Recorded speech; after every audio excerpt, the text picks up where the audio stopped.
All right, so welcome to launching the LFEdge end user community. We are glad you could join us. My name is Brett Preston, and I will be one of your hosts today. Joining me, my colleagues Jill and Aaron, helping to moderate some of the Q&A, along with several of our speakers and panelists. This is the first of two kickoff events for this end user initiative, the second of which we will provide a little more information during the presentations. We have several use cases lined up for you today, including automotive, manufacturing, and telco. And just a few notes before we start. The session will be recorded with materials posted to the LFEdge wiki following the call. For questions, we will utilize the Q&A feature in Zoom. I think for most, it'll be in the lower toolbar of your Zoom windows. It may be in the upper toolbar depending on browser as well. But you'll see that Q&A feature. And depending on flow, we may take some live questions after the last panel.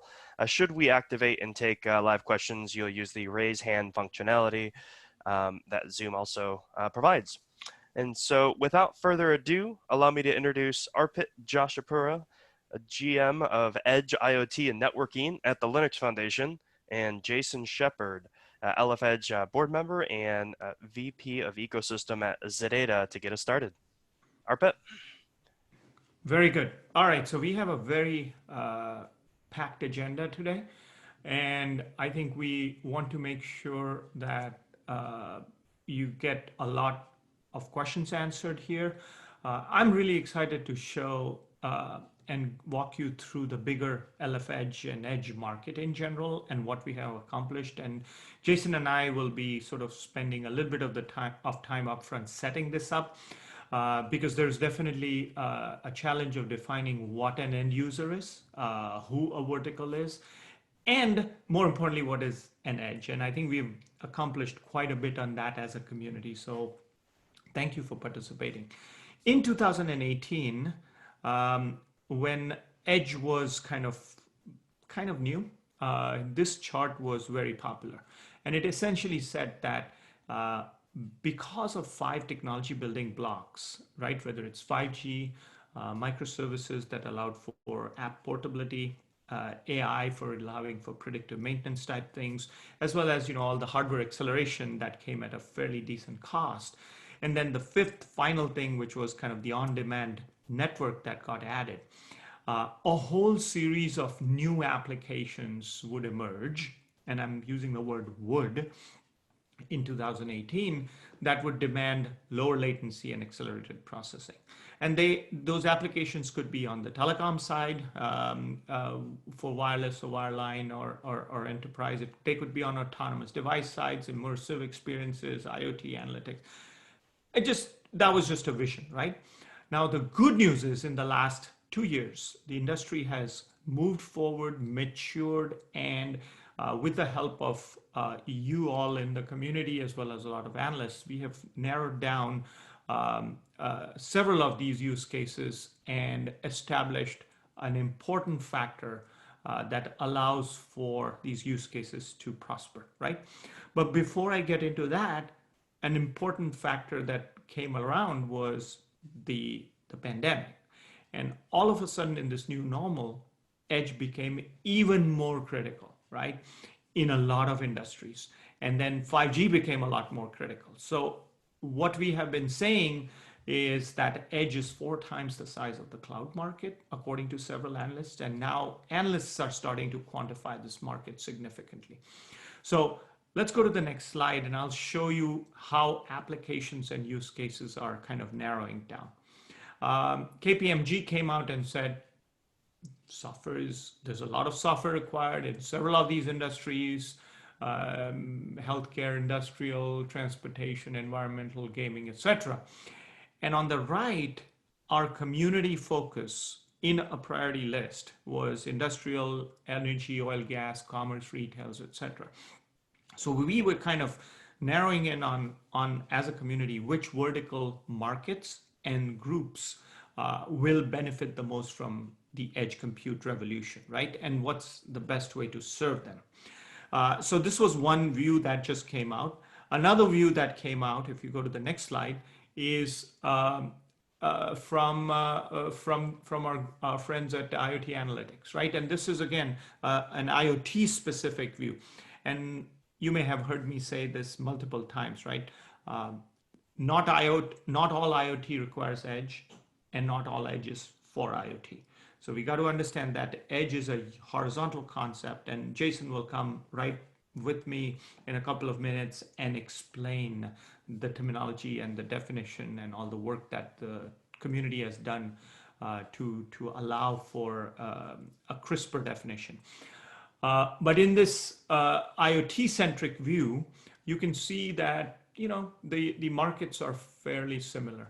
The three big changes are the three red arrows that actually are going down in terms of the market trend. And primarily, this is direct impact of the pandemic, right? Smart cities, buildings, others, etc. But everything else is kind of going up. And I think this is a fairly accurate picture of the killer apps, right? Again, manufacturing, industrial, transportation, mobility, energy, retail, some of the top markets. If you go to the next one, there was another view that came from our friends at 451 Research, and I showed this at the ONES keynote. This actually has taken all the use cases now in several of these verticals and established both a horizontal and a vertical solution, right? So solutions for the specific target market, as well as generic solutions that can go across markets. And they have sorted this down by kind of bandwidth and latency, which are two very important factors for the edge market to proliferate. And I'm pleased to report that we are very much in line with this view, as a lot of the blueprints and a lot of the horizontal solutions with the focus on vertical blueprints are being addressed in one of the top two projects called Aquaronne. And I think I should mention that EdgeX Foundry is the other stage 3 project that includes a lot of IoT framework use cases as well. So that's kind of a high level view of how the market's proliferating. And if you go to the next slide, I think we're now getting to the defining of the edge, and I'm going to hand it over to Jason to sort of explain what we have accomplished and how we should be using this. Jason?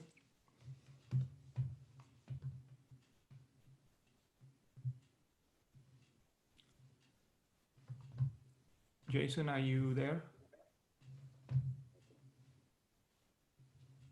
Uh-oh. Jason, I see you. No audio.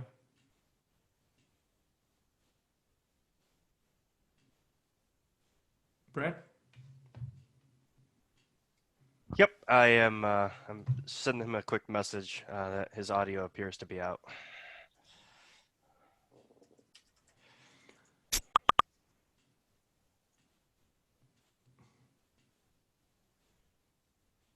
Well, I thought Zoom should have ironed out all these things. Sorry, folks.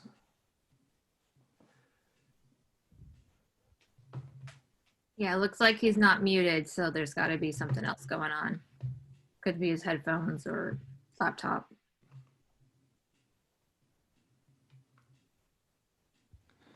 Can you guys hear me now? We can. That's it. Okay, Jason. Okay. Yeah, I don't know why it's not working. Yeah, I've been unmuted, but I don't know why it wasn't working through my earbuds. So, yeah. So thanks, Larpit. So, let me hide this.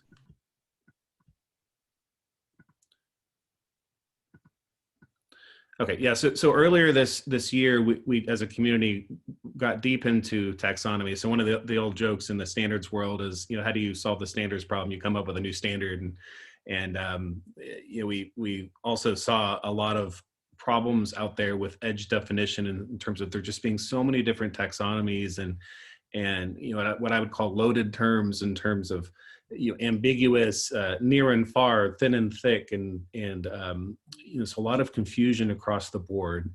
So what we did is we came up with a new taxonomy as a community, and this builds off of the one that we had when we launched LF Edge a little over a year and a half ago. And the idea here was to break down the edge, which is really a continuum, and that's one of the first key concepts. Is there's not a single edge; it's a spectrum of different locations for compute, and they're based on a variety of trade-offs.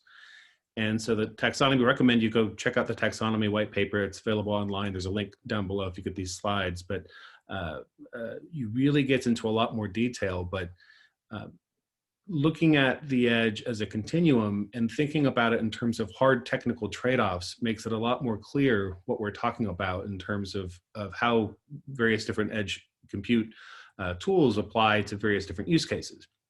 So of course, we've got centralized data centers in the cloud, that's on the far right. And then on the far left, you've got highly constrained devices out in the physical world. And the closer you get to the physical world, the more you move to the left on this chart, the more custom, complex everything gets. You've got very custom form factors. You have, every device out in the world has got a different form factor. A car is a little bit different than a toaster and a lamp. On the right, very, very standardized, high scalability. In the end, there's tens of public clouds in the world that are going to really matter. On the left, there eventually will be trillions of devices out there in the physical world. So huge exponential growth as you go to the left. In a perfect world, we would centralize all services, in the back end. But of course, the whole point with edge is for reasons of latency and bandwidth and security, autonomy, privacy, et cetera. We're seeing this shift where of course, there's still going to be compute in the cloud, but we'll see more and more compute, at these various different edges. Two big buckets that we've defined is service provider edge and user edge. The difference between these buckets is that they're separated by the last mile network, whether it's cell or wire line or otherwise.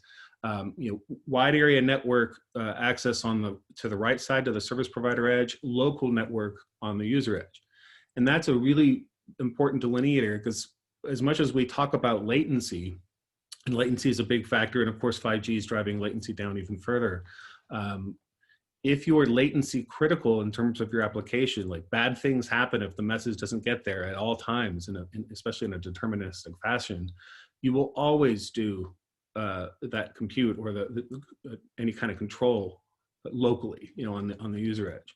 If it's latency sensitive, where maybe it's video streaming, augmented reality, all kinds of new services that we're going to see around augmenting assisted driving, autonomous, et cetera, that we tend to want to centralize at the service provider edge because we can scale across many users.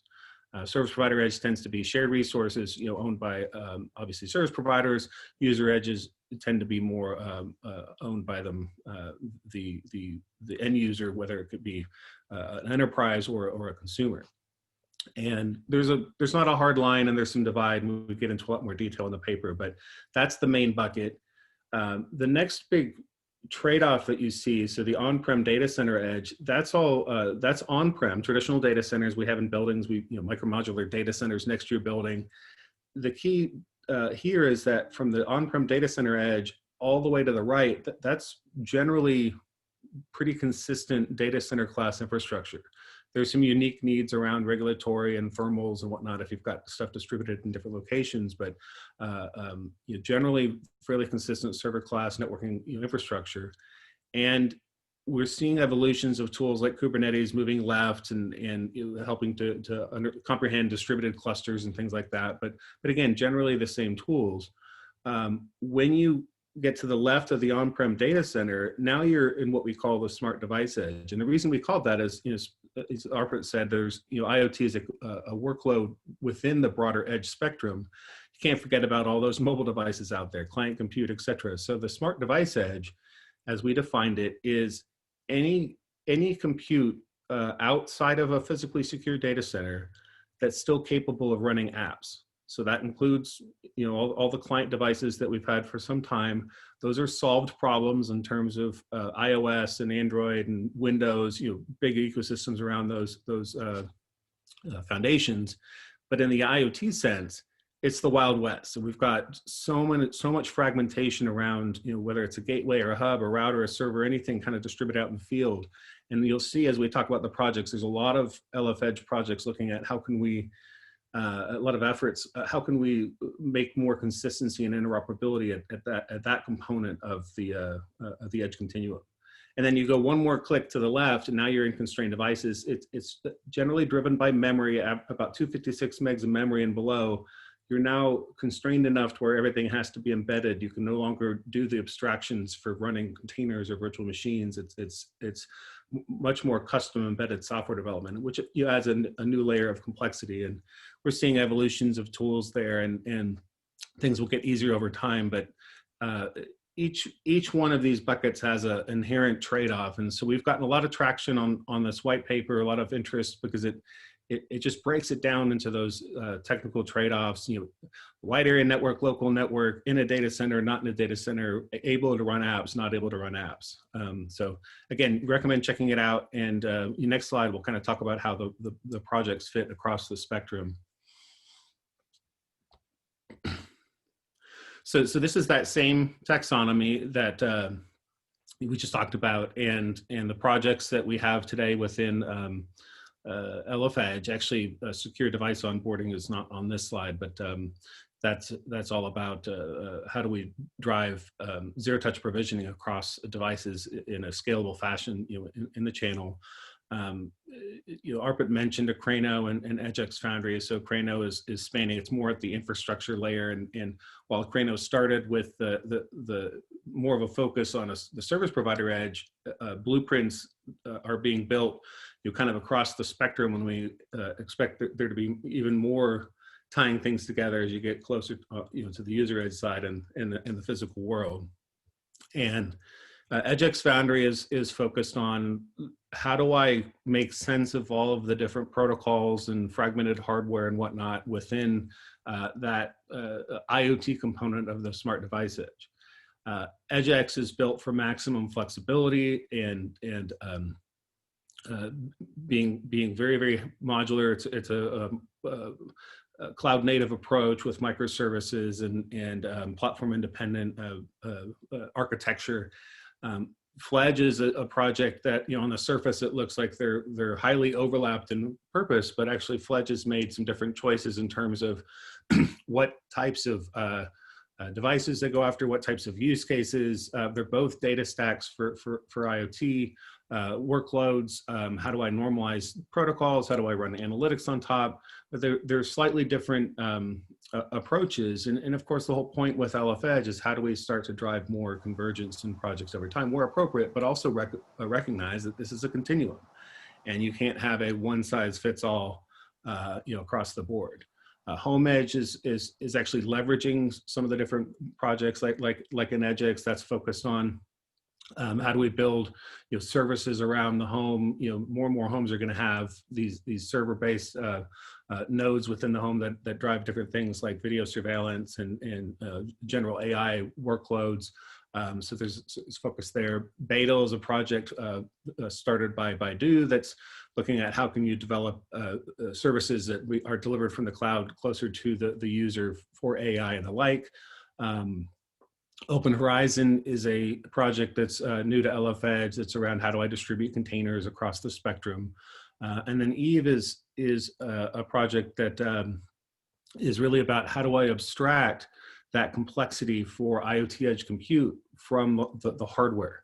So think of Eve, it's kind of looking to be a universal OS so that you can deploy any workload on top of edge hardware. Think of Eve as like doing at the smart device edge what Android did for mobile. So all of these projects, there's a lot more detail online. Won't get into all of it. And you'll hear a little bit about the projects throughout the day, but each one of these projects are targeting a specific spot of the continuum, and the whole point, as Arpit will summarize, is how do we harmonize this more over time? But most importantly is how do we make them work really well for end users, which is the whole point of launching this aspect of the community, so that we can make sure that the investment that we're making here maximizes use for end users. If you go to the next slide. And so So, I recommend you check out the Aquaronne blueprints. So there's a variety of blueprints today. We're on the release 3 within the community. We'll talk about a little of this today as we go through. But again, the idea is to create deployment-ready, tested blueprints that address various different elements across the spectrum. You can see that it was more focused on the service provider up front, but we're starting to see additional extensions to that user edge. Next slide. Yeah, the point here, so LF Edge is not about reinventing things. We're actually trying to be as agnostic as possible around various different technology choices. There's a lot of great technologies out there. What we need as a community, for Edge, for IoT, for really a lot of different trends, 5G, et cetera, is to package up these technologies, collaborate across the board, both upstream and downstream, and create more consistent, interoperable foundations that people can leverage and then go focus on value. A big point of open source is to, that shared technology investment is to minimize undifferentiated heavy lifting that so many people have done in the past, and we're still seeing it, today. Is how do we work together to create a more common foundation? And the whole point here with getting feedback from end users is so that we can maximize that horizontal applicability while also recognizing there's inherent trade-offs. We're also collaborating with some of the various different consortiums out there, and it really is about working together across the board to make it easier to scale solutions for customers. Next slide.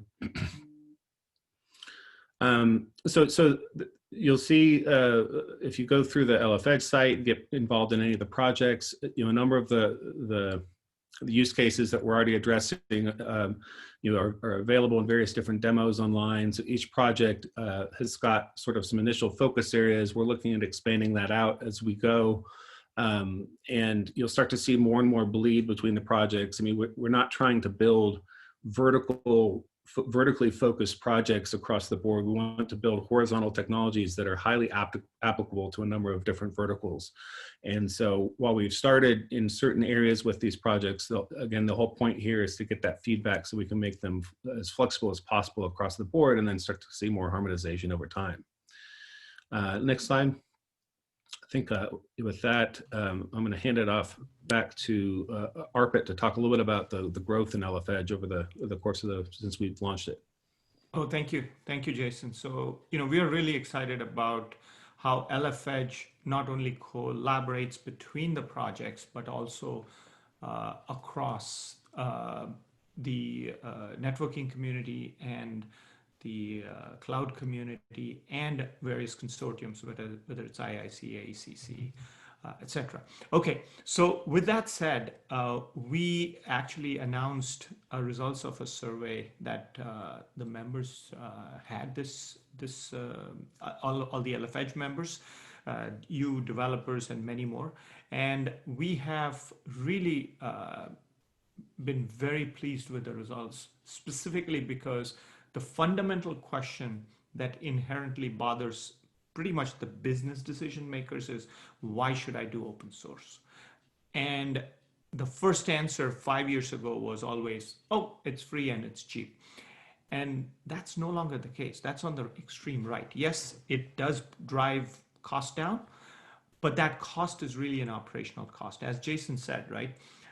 It's really that undifferentiated software, right? And the interoperability that we are accelerating in the open source.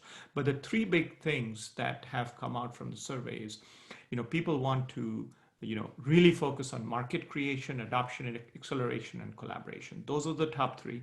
That's what community-driven collaboration through foundations like LF Edge give you.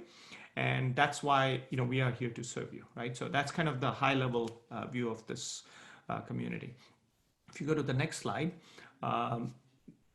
here's a snapshot of where we have come in the last couple of years. This was launched in 2018. Definitely a very steady member growth in terms of year over year. Projects have definitely been on the waiting list to get onto LF Edge as they realize that this is where the community is. Starting with State of the Edge that came in as kind of as a project that is, again, non-code, but really brings you the glossary, brings you the definition, brings you thought leadership, etc. Open Horizon, SDO came in, as Jason pointed out, right? So good, steady project pipeline. Deployments and downloads have, which are kind of the true measure of adaptability or adoption, is really growing significantly. And then I think what we need to look at is, if you look at the two metrics that we value, one is the developer growth and commits, right? So are there people around the globe helping build the community, and are they contributing? And where are they contributing? So really all going up to the right as we would like it. And thank you all for doing it. Some of you are on the call. Some of you have actually presented, done demos, etc. So that's kind of the high level view of the community. Very exciting. For those of you on the call who have not joined LF Edge as a company, please do so. Contact us. It's very easy and it's a very vibrant community. So with that said, I think if you go to the community landscape page, if your company is not represented here, it's very easy. This is landscape.lfedge.org. You can put it in. It's a very standard way of showing progress and where you fit into the overall landscape. If you go to the next one, that would basically summarize the premium members and the projects. I think we talked about the 9 projects here. As you can see, there are various stages of growth and maturity in terms of the timeline and deliverables and things like that. A wide cross section of premium members. Again, if you go to the next slide, I think it will summarize the premium members quite well. This is the general members and the liaison one. But the reason this is going, yeah, this is fine. Go to the next one. The reason we are getting so much traction is our goal at LF Edge is to, harmonize and unify Edge in a horizontal manner. And that's across various markets: IoT, enterprise, cloud, and telecom, among others. But more importantly, we are keeping it open and interoperable, right? As a community, we need to be hardware independent. So you can see the likes of the Arm, Intel, Qualcomm, etc., all part of this community, premium membership. Silicon, right? Independent of all that. Independent of the cloud, you can see, Tencent and Baidu and a lot of the other players joining here. Independent of the OS, right? There is no one OS. It could be very strong RTOS all the way to a lightweight Linux, to any OS that can fit in the application, and clearly keeping the protocol independence, right? There's hundreds and 150 messaging protocols. We are not that interested in picking the winner, right? But the abstraction, the lifecycle management, that's what the team and community is focused on. And of course, we're going to take advantage of what's happening around us, right? In terms of telecom, cloud, and enterprise, right? For example, 5G, which gives you that latency and mobility to your edge application. Absolutely critical. And then, as Jason said, right, it's in collaboration with the consortiums, and it's similar to other communities like networking or CNCF. So that's kind of a quick summary of LF Edge for those of you who have not really participated. We're hoping to have you on board and have as many of your players as well. All right, so with that said, I think we can probably wrap here. Before we start, I think there were a few questions. Let me see if I can go back to the questions. Could you share the presentations? Yes, this session is being recorded and it will be posted. I think that was already answered. The next question was, how about Etsy MEC reference architecture alignment and collaboration with Etsy? So if you look at Aquaronne, and several of the MEC blueprints are there already, right? Which is very good news. If you take a higher level up, you should know that Linux Foundation at the Linux Foundation level, not at LF Edge, but at the Linux Foundation level, has publicly collaborated and signed a press release last year.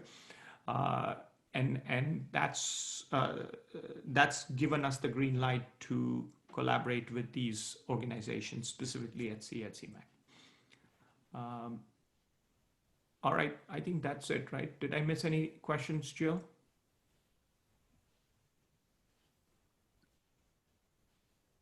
No, I think that's it. All right, I think that's it. Jason, do you want to talk about Yeah, the vertical solutions group now? yeah, I'll talk about this real quick, and then we'll hand it off. We'll start with automotive, but yeah, definitely. You know, first and foremost, we just encourage people to get involved. You know, anywhere within LFEdge that makes sense. The idea with these end user groups that we're launching, we've got this vertical solution focus group that we're bootstrapping. It's a very similar precedent to what is running today in Cloud Native Compute Foundation, also LF networking. This is about getting more feedback from end users that are consuming the code from these projects. And the goal is, as I kind of touched on before, is how do we make sure that these projects, as they continue to evolve, provide maximum value for people developing solutions, regardless of market, whether it's industrial, enterprise, or consumer. Recognize that there's inherent technical trade-offs. It is a continuum, but also try to have as much commonality as possible across the board. And so these vertical solutions groups will output requirements back into the projects. We'll create demos that are specific to use cases, and you'll see some of that discussion happening today. White papers, other collateral. We'll build on the existing taxonomy white paper as we go and get even deeper into various different use cases. But the important point on the first round was, let's establish a common language in terms of a taxonomy to make it easier to have those discussions around very focused solutions on top. Next slide. So we've been bootstrapping this effort for vertical solutions groups. We've got 3 that are in flight today, focused on manufacturing, retail, and kind of telco cloud, various different services for very specific use cases delivered up by telcos. That kind of brings up a point. An end user can takes various forms. Of course, there's end users that are companies delivering services to their customers. Could be any number of different private companies, and then you've got service providers that are basically consuming code and delivering those services to end users. And so you've got various different stacks in the spectrum. And all is fair game. It's really looking at it as consumers of open source code to be able to go develop new solutions for a customer base or for end users. Very key point too is that across the board, LFEdge is an open community. Everything is done transparently. Meetings are open, recording shared, minutes. We welcome people to contribute. Join not only these end user groups, but also various different elements of projects as well. There are benefits to being a member. In addition, you don't have to be a member to contribute to LFEdge, but there's benefits in terms of it. I mean, you saw in the survey results from ARPIT in terms of breaking through and developing new markets. It's almost like a vendor neutral partner program in terms of working with other industry leaders and building even business relationships on top of the work that we're doing in the open sense. So recommend consideration for membership, but of course it's a technical meritocracy in terms of the code side of things. Next slide. So other ways to get involved. So Brett mentioned that on the 20th, we're doing a second event like this. This one's a little bit more centered around Aarna, given the tie to a lot of the networking elements and the ONES focus. The next one will be more holistic across the various different projects. There's some registration information will be available soon. If you would like to lead a new group, if there's another vertical, there's just many different spaces. If you're an end user in any number of verticals where you see value in providing that guidance to the project, email info@lfedge.org. And all it takes, in addition to being willing to lead the project, is include one of the LFEdge projects as a seed. We always prefer to have multiple projects because we're trying to harmonize across them, but we do want to have it relevant to at least one of the core projects within the umbrella. And the other way to do it is just join the TAC. As mentioned, all meetings are open, and as progress updates around this thread, that you'll just continue to keep informed. Last slide. as I mentioned, regardless of where your interests lie, it's very easy to get involved in LF Edge. There's a couple details here. You can just go to lfedge.org and just dig in, dive into any one of the projects. The TAC does provide more of that kind of comprehensive view across the spectrum.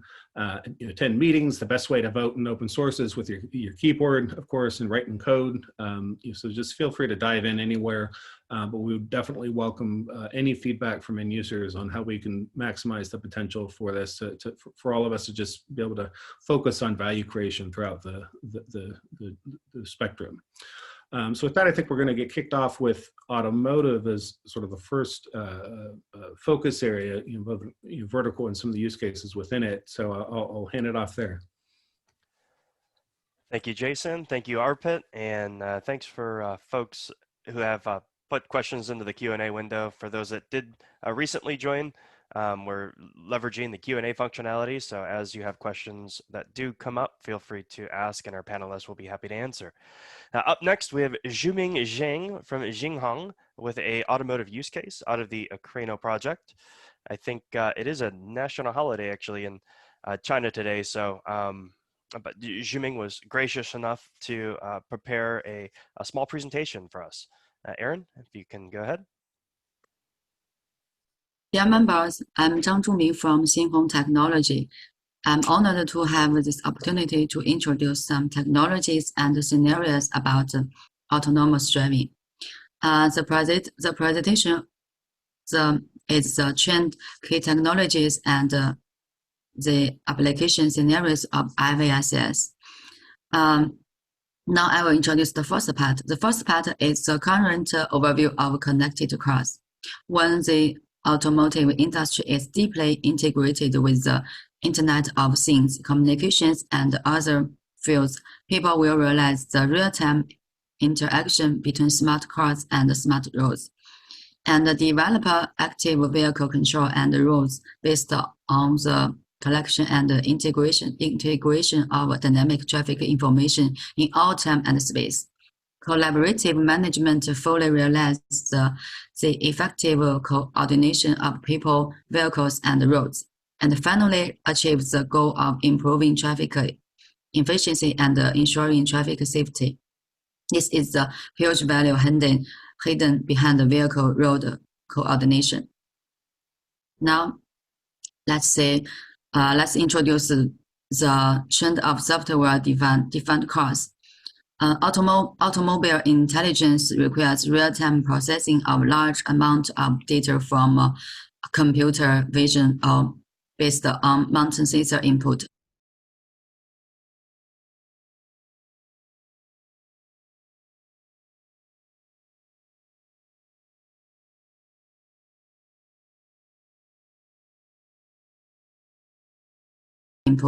High-performance computing firstly needs the support of a new hardware architecture, and secondly, it also needs to rely on a new software architecture to support cross-platform computing and processing capabilities.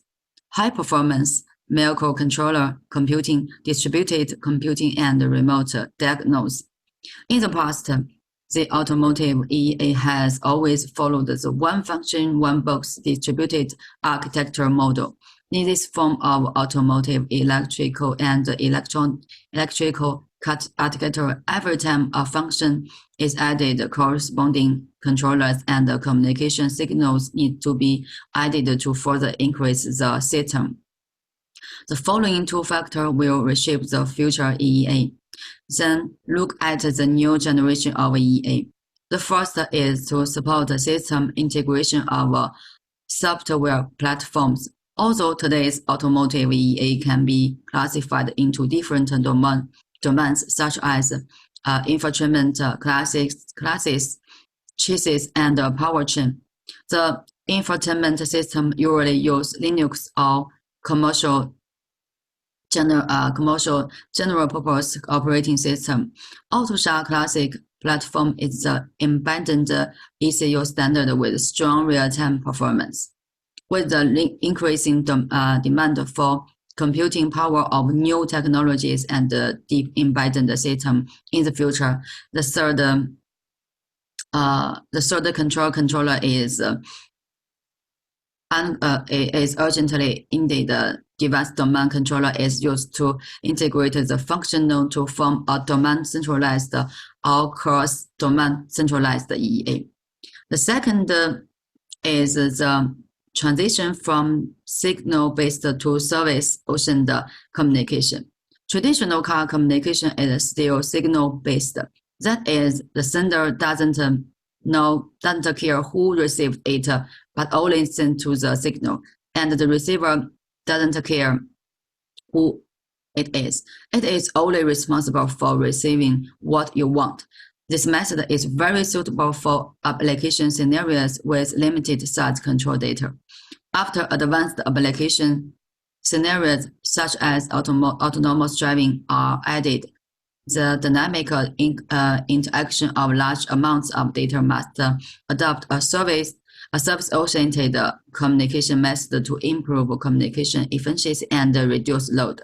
In this method, the receiver as a client not need to find and subscribe to service and wait for it to be received.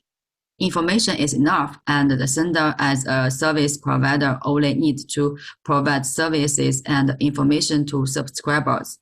In the future, with the substantial growth of automotive electronic and software functions, it may eventually develop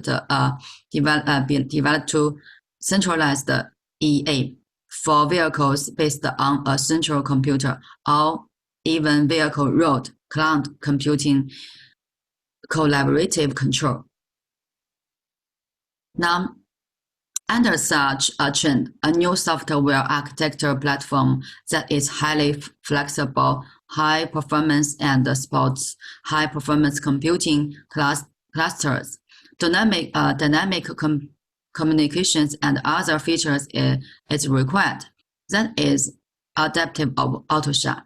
Compared with the classic AutoSHA, although real-time requirements are reduced, but on the basis of ensuring a certain functional safety level, the support for high-performance processing capability is greatly improved to support the development of intelligence interconnected application functions. The emergency of adaptive AutoSHA is not to replace the classic AutoSHA platform, but to achieve coexistence and collaboration between the two for different application scenarios. The classic AutoSHA platform supports high security and high real-time application scenarios. Therefore, deep embedded software functions need to be deployed and run in classic on the platform. In short, adaptive AutoSHA EA realized the decoupling of software and hardware of the car, and will eventually promote the realization of software-defined car. At this application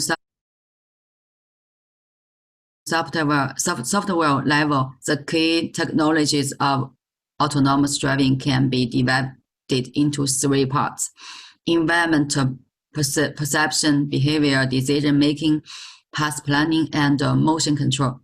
This picture is an example of an open autonomous driving framework. From left to right, the first step is collection and processing of environmental information and in-vehicle information, which is a basic and prerequisite for autonomous driving of intelligence vehicles. In the middle of prediction and decision, after obtaining the surrounding environment through sensor recognition, we must make full use of this information to understand and analyze and decide how to take the next step. To accomplish this task is the most powerful brain. In the past period of time, when the traditional OEMs, autonomous driving startups, or technology gains, they are basically based on intelligence. That is, all sensors are computing power units are mounted on vehicles. Due to the problem encountered by intelligent vehicle in HUD, countries' autonomous driving technology routes had begun to tell in the direction of vehicle-road coordination in the past 2 years. Now let's talk about the vehicle-to-road collaboration V2X. V2X includes car-to-car, car-to-infrastructure, car-to-internet, and car-to-pedestrian. Through the vehicle-road collaboration, Smart Car opens up the external brain, provides rich, timely, and effective information input, reduces the complexity of decision-making, gives the vehicle a God view, and reduces the uncertainty of decision-making. Based on the request, we need to discuss the SOTIF. At present, the OEM and are still in the earlier pre-research and technical research stage for the road-to-vehicle collaborative automatic driving technologies. When working with software, we found that not all security problems come from system errors and failures. In many cases, system security problems come from environmental impact and unexpected security problem. For the autonomous driving system, the system takes over the control of the vehicle, even if the system doesn't malfunction. The uncertainty of the black box output may cause the function to prevent and cause traffic injuries. The safety risk caused by the system function not meet expectations in such manifold conditions is the problem to be solved by the expected functional safety SOTIF. Simply put, SOTIF focuses on avoiding unreasonable risks due to expected functional performance elimination.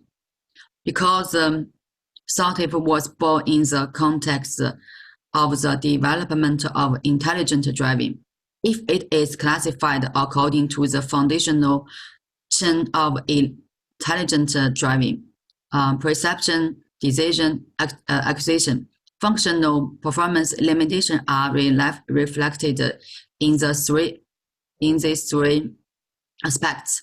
Sensor limited lead to scene recognized errors, including missed recognition of driving misoperation. And the second is insufficient deep learning caused the decision algorithm to judge the scene incorrectly. And the third is diversion from the ideal target. And from another dimension, functional performance can be summarized into 4 categories. The first is intervene in dangerous situation, normal work. And the second is intervene in a non-hazardous scene, force trigger. And the third is do not intervene in dangerous scenes, miss trigger. And the last is normal shutdown. Now we can see it can be seen that there is no risk in the first and fourth cases, and the second and the third cases are risky. Therefore, this force trigger and missed trigger are the categories that SOTIF need to be considered.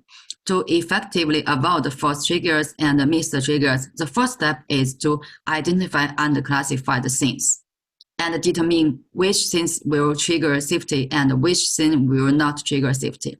In SOTIF's methodology, all scenarios are divided into the following 4 parts. And the goal of SOTIF is to reduce area 2, no unsafe scenarios, and area 3, unknown unsafe scenarios, as much as possible.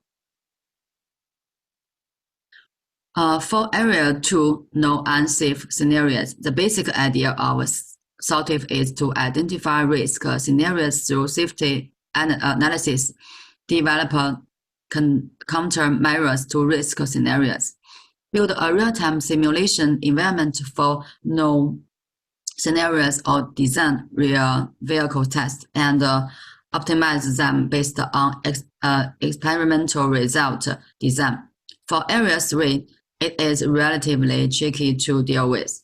For example, this is like when we are developing a car that will be put on the market in the future, we need to identify in advance in various scenarios that a car may encounter under road controller conditions in the early stage of the development. I think even if the world's top security experts sit down and search the answer, the output will be difficult to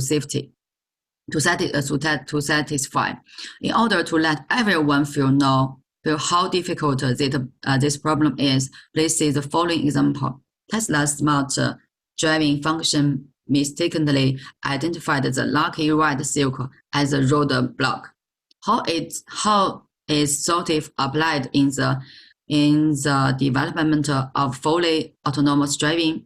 For the assisted driving function, the driver is in the loop, and the automatic driving system provides reasonable assistance to the sure scene system, and the unsure scene is handed over to the driver to take over. So in theory, as long as we have enough test data and make sure that the scene is judged accurately, coupled with the driver's feedback to grasp the design direction, we can finally define a balance line clearly, so that the functional design can be not triggered and triggered to find the balance point. But if it is unmanned, the driver is not in the loop, and the system needs to make judgments in all scenarios, which requires very high system requirements. It is foreseeable that with the help of IVSS, the complexity of the automatic driving system can be greatly reduced. In fact, in the county autonomous driving application cases in specific scenarios, the information from the field side sensors can indeed effectively reduce the complexity of the automatic driving system. Next, please let me introduce the demonstration application and industry development trend. Whether it is autonomous driving or intelligent network vehicles, it should be said that there is still a long way to go in the true sense of autonomous driving under various working conditions and various conditions. For highly automated driving, it can be used in specific scenarios such as violent parking ports, factory parts, and other specific area and specific scenarios. It is still a competitive point for mass production of automobile. From the current development trends, there are two trends in the future of autonomous driving. The first is the addition of connected to autonomous driving. First, it must adapt to countries' infrastructure, including countries' roads infrastructure, information infrastructure, and countries' map positioning and communications. They are completely local. The second is that if the future automated driving is to be networked, there will be a networked operation platform, and there will be a country standard for network operation. Future automotive products and product architecture will change. At least the current EA will change. The EA of automobile has changed. Of course, it is a new standard vehicle. To truly promote autonomous driving in the future, product forms will change. There are 5 basic platforms in the product form, including cloud control basic platform, high precision dynamic mic based basic platform, vehicle terminal basic platform, computing basic platform, and information security basic platform. These 5 platforms are new parts and new key information, new important components for the new generation of automotive products. The key components of traditional automobiles are the engine, power system, drive system, control system, braking system, and driving system. In the future, there are 5 major technology platforms on the system. Now this is the end of my report. If you have any questions or interest, please contact me at email cuidea2966@261.com. Thank you for listening.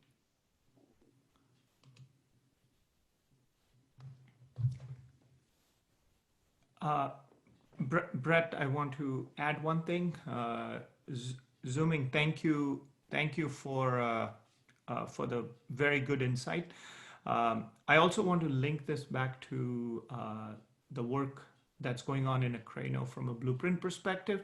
So there's a connected vehicle blueprint that has been released in release 2 and has been updated in release 3. Again, it's kind of an open source edge with mech with a V2X application that's run. I think it's been tested on bare metal containers and VMs.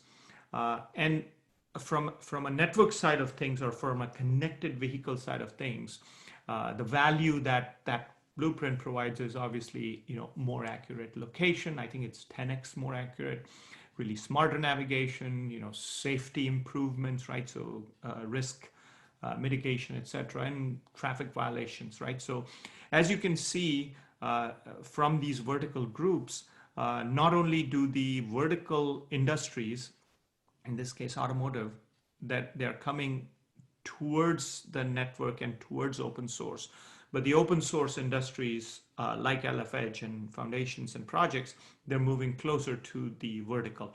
And let's be honest, a microservices app developer, Java person who has coded on a normal IT system has no clue what this presentation was about, and vice versa, right? So this is where this vertical solution group is really, really emphasizing to bridge that gap. So I just wanted to add that to sort of connect it back to LF Edge and how things are working here. So over to you, Brett. Perfect. Thank you again, Zhuming and Arpit. Up next, we have Siram with Aarna Networks presenting a use case on manufacturing and industrial. Siram. Hi, everyone. Is my audio okay? Yes, we can hear you. All right, great. Hi, everyone. Morning, good afternoon, good evening. I'm Siram from Aarna Networks. So in this presentation, I'm going to talk about the use case of manufacturing industrial in particular, and how 5G Edge and some of the LF projects facilitate that. Right.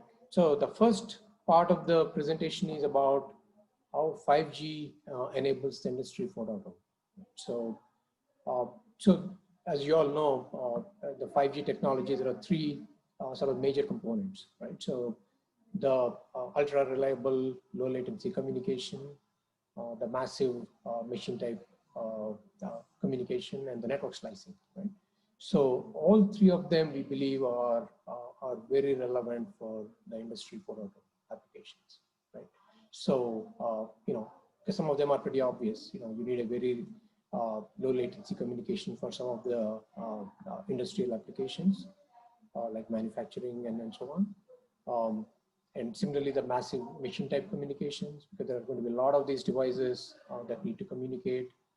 So it makes a lot of sense to have a technology that supports that.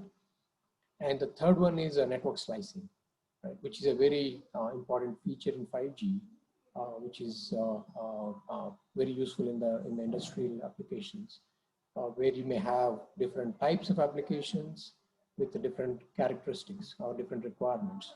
So, and that's exactly what the network slicing will enable you to do. You can create multiple slices, one slice with low latency, the other with high bandwidth, and then they can all be supported on the same shop floor seamlessly with 5G technology. So these are the technologies that enable Industry 4.0. Yeah, if you can go to the next slide. All right. So now, what are the requirements for the Industry 4.0, right? In terms of the 5G edge capabilities, and why some of them cannot be done with some of the existing technologies. Right? Obviously, people have been doing them, right? So why can't they be done with existing technologies, right? So these are the 4 categories that we believe are 4 requirements which are required for the Industry 4.0. And I'll also talk about why they cannot be done with some of the existing technologies. Right? So the first thing is reliable connectivity, which is obviously a requirement in the industrial environment. So Ethernet can be used, but it's expensive, and being wired, it's hard to maintain. Right? And the Wi-Fi is the other option, which can be used, but again, it doesn't provide the kind of reliability, the low latency, and the support for the different types of edge applications that are required. And lastly, the important thing, the device management, right? So for this reason, we believe, these technologies may not be suitable for this next generation of these industrial applications. And of course, they can be used. It's not that nobody will use them. It's just that 5G makes it a lot easier, 5G edge capabilities. The second category is the edge IoT frameworks. Right? So there are some existing frameworks. For example, the AWS has a Greengrass, Amazon has Azure IoT Edge, EdgeX Foundry. So they need to communicate and manage these devices. So that will require some, these technologies to be supported on these frameworks. So that will that's another reason why the 5G edge makes sense in this in this domain. The third is obviously the edge AI and ML. So which is again another major driver, right? So a lot of the applications can be thought about in the industrial domain, where the AI ML can provide inputs for the quality assurance, machine analytics, surveillance, and many more. Right? So this is not an extensive list. So these algorithms may be very dynamic. So it makes sense to have a framework or a technology that supports these technologies, edge AML very seamlessly. So that's a third requirement. And the fourth one is the applications, right? So the edge can provide lots of arbitrary applications, which are cloud native. Right? So obviously applications are there, the existing applications are there, but these cloud native applications, which are built ground up as cloud native, such as augmented reality, proactive maintenance, drone control, the vehicle control that the previous presentation talked about for autonomous vehicles. So all of these applications, again, will require cloud native nature. And so these are the capabilities that 5G and edge can provide, which are required for these industrial 4.0 applications. So essentially what this tries to convey is that 5G edge is the most suitable technology for this domain, for this use case. Yeah, if you can go to the next slide. All right, so in this particular presentation, I'm going to focus on the application management problem. Right? So obviously, the industry 4.0 has many problems, and there are many solutions. Some of them could be using the other LF projects, but what I'm going to focus in this presentation is the application management problem. Right? Now, what are the requirements for the application management in the industry 4.0? Right? And why how they can be satisfied with some of the existing projects. So that's how I'm going to present this.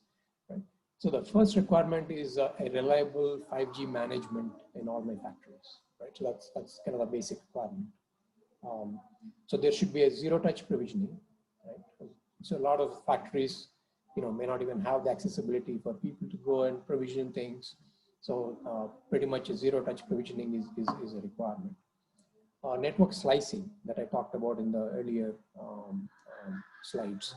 Right. So there's a requirement to have different types of applications having different characteristics, which exactly is what the slicing will solve. Right. And the ongoing optimizations. You may want to keep optimizing things for better efficiencies in the factories. And the last thing, last kind of sub item in this is the automatic corrective action, like the service assurance. For example, based on certain inputs, you may want to take some corrective actions in an automatic way without any manual intervention. Right. So these are pretty much the requirements for any industrial applications to solve in terms of the application management. So that's the first category. The second category is, how do I manage my applications, right? So let's say I've deployed my applications. Now that's not enough, right? So once I do the initial orchestration, I have to keep configuring them. I have to keep managing them. I have to do the lifecycle management, right? And I have to upgrade some of the software. So all of these lifecycle management items, scale up, scale out, all of that, right? And service assurance, and the termination upon completion. So these are the things that are required to manage my applications on an ongoing basis. The third one is the need to be fully automated with one click. Right? Now, this can be done with the existing ad hoc scripts, homegrown applications. So these are all problems that are solved already, right? But the point here is that when you go to, you're okay with tens of such applications, right? When you go to hundreds or thousands of these in multiple factories, right? With different types of applications, each of them having their own way of managing things, their own way of, vendor tools. So you can imagine the kind of, complexity that gets involved in this. Right? So you need a fully automated way where with a one click, you can configure whole bunch of these devices with certain set of parameters, and being able to scale. When you start these new applications or expand to new factories, you want to be able to scale it. So these are the application management problems. Obviously these are the problems in any in most of the domains, but in an industrial domain, these are clearly some things that need to be solved by the operations manager in the factory.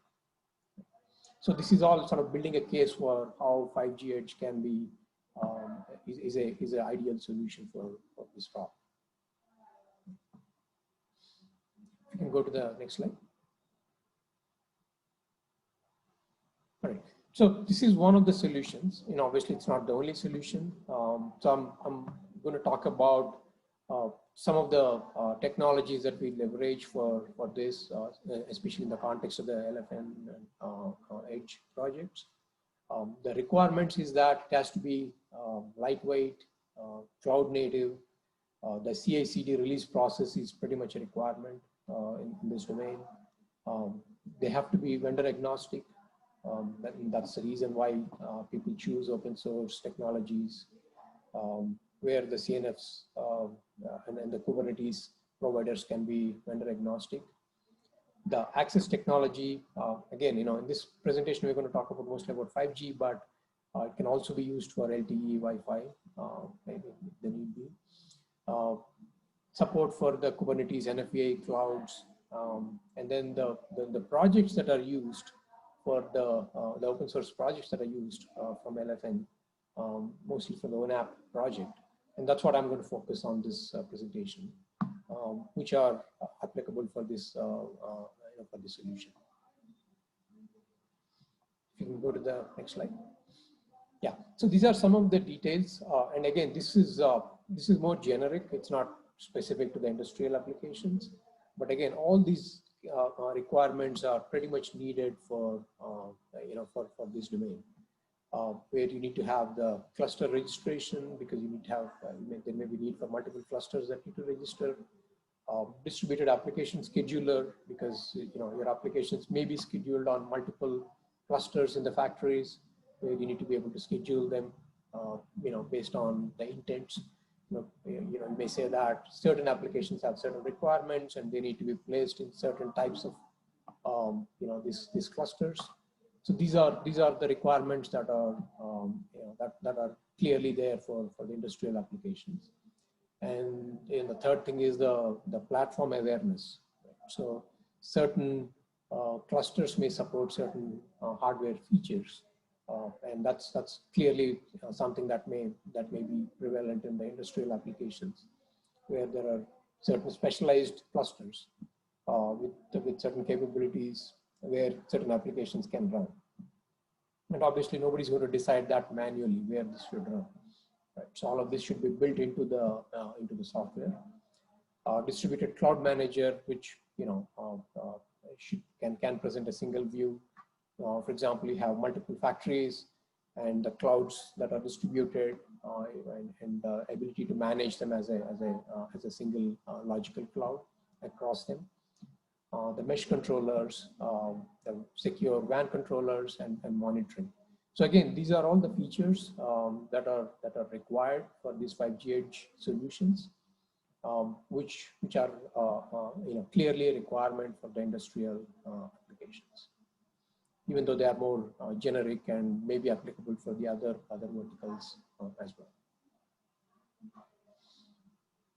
Yeah, you can go to the next slide.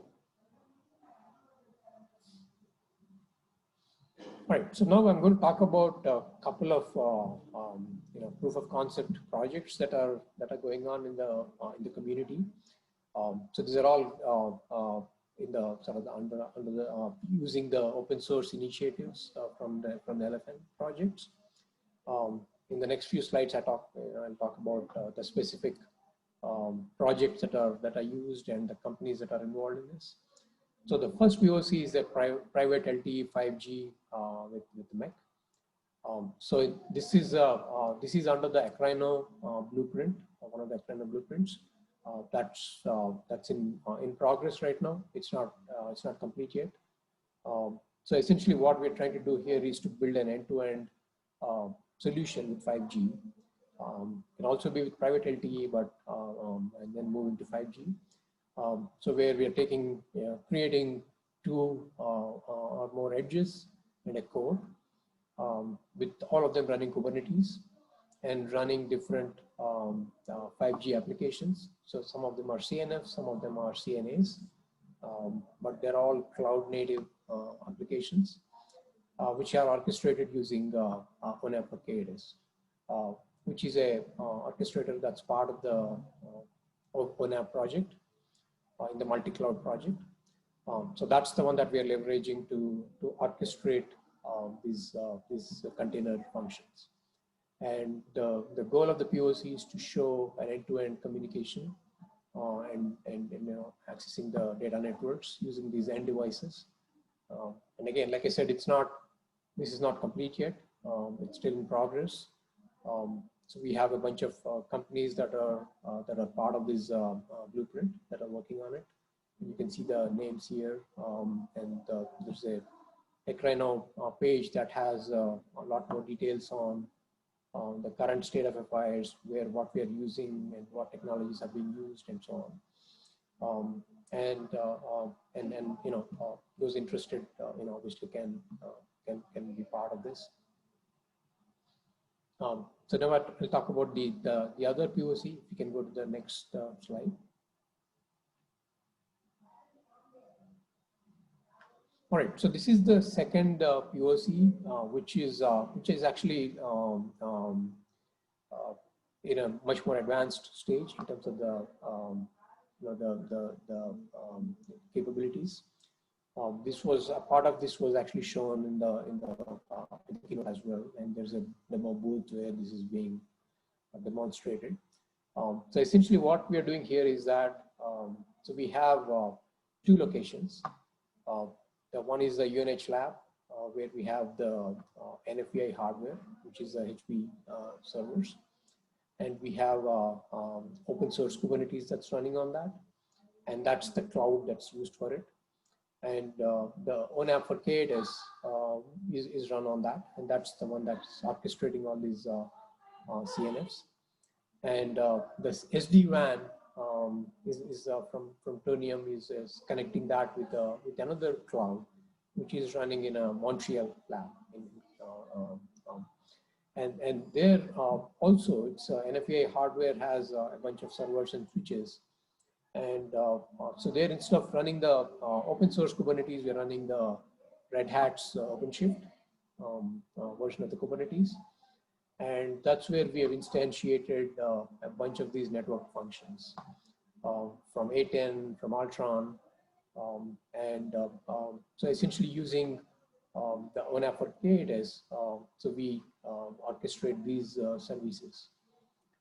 And again, those interested, the demo recording is available. They can take a look at it.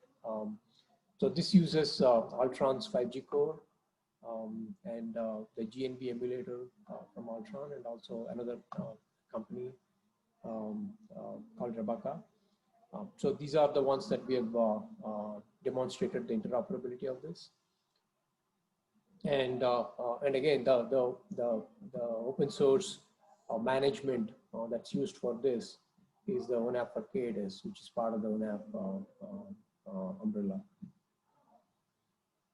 So this is the second POC so we still want to keep adding more capabilities to this. So this is still a work in progress, even though we've made a lot of progress.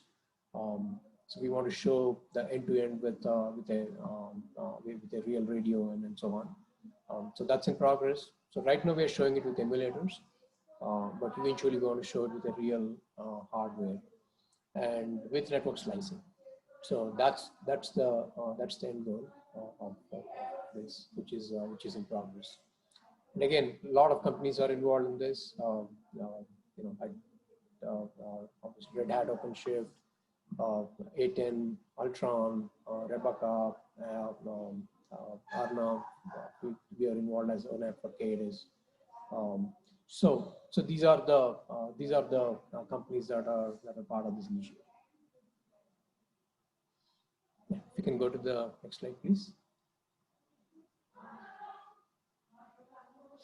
All right, so I think these are the technology partners in this POC. I mentioned some of them already. So some of them are already part of the POC. The others are in various stages of bringing their software to this. Obviously the cloud platform is the Kubernetes, open source Kubernetes or Red Hat OpenShift, and the ONAP for KDS is the other component. The other configuration piece that we're going to use for lifecycle management is a project called CDS in ONAP. That's another open source project which facilitates the lifecycle management of the CNFs or CNAs. So that's the one that's still in work in progress. So we haven't started the configuration part yet. So what we have demonstrated so far is the orchestration, where you can bring up all these CNFs on these clouds. But the actual configuration and the service assurance using closed loops and using the network slicing is something that we are working towards. So that's where things are with this project at the moment. All right, I think that's probably the last slide, I think. Perfect. Yep. So folks, if you have questions for Siram, I do see contact information on this slide, but while we have him here, please leverage the Q&A window think it's either your lower toolbar or for some browsers might be upper.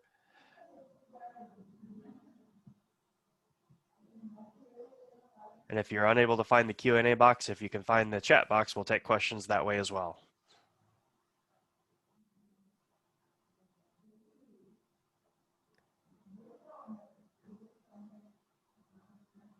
All right. Not seeing anything come across, but we do have the contact information here. Should there be any questions that come up later. And I think with that, thank you again, Siram. Up next, we have a Yanjun Chen from China Mobile with a telco use case. Aaron, if you can click ahead. Hello, everyone. My name is Yanjun Chen. I'm from China Mobile Research Institute. Thanks for attending this session. And today, I will give some sharings on the progress made by China Mobile on edge computing, including edge computing strategy, the technical focus, as well as the vertical solution development roadmap. Okay, let's start.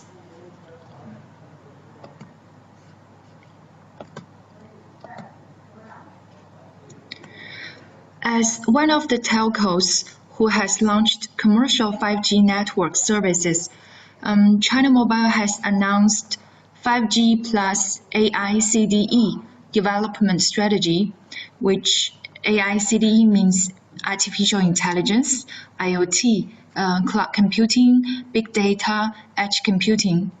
And while the E represents the edge computing, it's one of the key capabilities of 5G network. And thanks to 5G core network design on flexible placement of the user plan functions, UPF, so with user plan closer to end users, it meets the requirements on low latency, high bandwidth, data security, and high quality of service network for both 2B and 2C service customers. In addition, not only the network services, China Mobile also provides the cloud services to both individual and enterprises customers. And we will offer these cloud services at edge side, but more adapted to the edge side. So the strategy is to provide the network, edge, and cloud one-stop solutions to our customers. To go to a little bit more details, for 5G network services, China Mobile have the following technical focus to provide the high quality of network services to enable edge computing. So first is the edge traffic offload service, which will be enabled by techniques like network slicing, DN configuration, or uplink classifier in routing policy. Another technical focus is to provide the network features by open APIs. Network capabilities such as the access control, the bandwidth control, and radio network information services, etc. In addition, 5G SA standalone private networking solution is offered to enterprise customers for high-quality network requirements. On the other hand, regarding the edge computing cloud services, China Mobile has provided the full-stack cloud services for customers. For the edge infrastructure, it will be benefit from the IDC resources owned by telcos like us, while in those IDC data center, both virtualized infrastructure such as the virtual machine or Docker container resources, or bare metal infrastructure could be offered to our customer. In addition, the hardware capabilities should be customizable according to different solution needs. And if we go to the upper layer, in PaaS layer, and China Mobile has announced the new edge computing PaaS platform named Sigma. For Sigma platform, it will offer groups of capabilities to end users, including like network capabilities such as location services, bandwidth management service, and UE access control service. Those are core features enabled by telco service players from telco networks capabilities. And also in this PaaS platform, general functions such as database, DNS configuration, or message brokers are common features for majority of applications. And for vertical capabilities, China Mobile now is actively working with vertical solution partners on vertical capabilities such as video analytics and artificial intelligence capabilities like NLP. So all those capabilities will be exposed by API gateway, and also this API gateway will be responsible for the capabilities registration, deregistration, and handle the load balance, user authentication, etc. In the SaaS layer, it includes a variety of edge computing service applications such as Internet of Vehicle, AR, VR, cloud gaming, etc. And China Mobile is mainly working with partners together to offer end-to-end solutions. If we see the whole framework, we can see that edge computing is a full-stack technical framework from network deployment to platform setup to service enablement, service development. It's a very complex and long-term process. So regarding the key process made by China Mobile on edge computing commercialization, there are 4 summarizes in both network side and platform service side. First, since UPF, user plane function traffic offloading, is the very important first hop for edge computing in 5G network. So China Mobile has announced the Open UPF white paper and proposed to open M4 interface to decouple it from 5G core network. So this proposal will allow telco players to have more flexibility on UPF solution, as well as the UPF integrating with platform solutions to avoid the vendor lock. So this is the first progress made by China Mobile. And second, we're working with hardware companies to customize on general servers for adapting different edge data center environment. So those redesigned edge hardwares are commercialized, and we have purchased some of them. Third, China Mobile has announced the edge computing PaaS platform Sigma, as I mentioned in the last slide.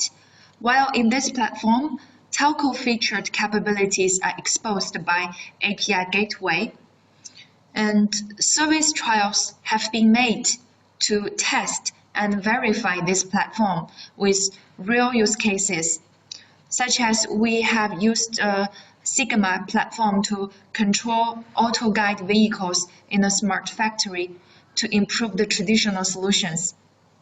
And Sigma platform is also verified in the case of processing on edge side video camera streaming for product quality auto inspection in smart factory. In addition, China Mobile is also active in many open source communities to embrace the open source ecosystem and share visions with industries. And we propose to work together with ecosystem partners on solving some key and common technical issues on edge computing, finding potential edge computing use cases, etc. So those are the 4 key technological progress made by China Mobile on edge computing topic. Regarding the last point, open source community participation, the participation in Linux Foundation Edge project Aquaronne is one of the key activities in open source community related with edge computing. Currently, Aquaronne has released the R3 version and in the stage of planning R4 release. And China Mobile are leading 2 blueprints in R3 version. In the blueprint of cloud gaming, an ARM-based solution are investigated to provide the Android application solutions at edge side. And another one is SmartNIC blueprint. It demonstrates the 5G UPF can use this SmartNIC to accelerate the performance. Just recently, we have joined the technical steering committee of Aquaronne 2020 to 2021, and China Mobile will continue actively participate and contribute to this open source project, to this open source community. In addition, to promote the industry development and to accelerate the maturity of edge computing ecosystem, China Mobile has launched over 100 service trials in over 12 provinces in China. Those service trials cover the main application categories including smart energy, healthcare, education, government, smart traffic, smart manufacturers, etc. And those service trials are the real use cases from our customers in different vertical areas. Through these service trials, China Mobile has got the best practice on network deployment, deeper understanding on customers' requirements in different vertical areas. And we get to know the end-to-end performance and if there are some open issues, etc. So those service trials are still ongoing and will continue extending to more use cases in more locations.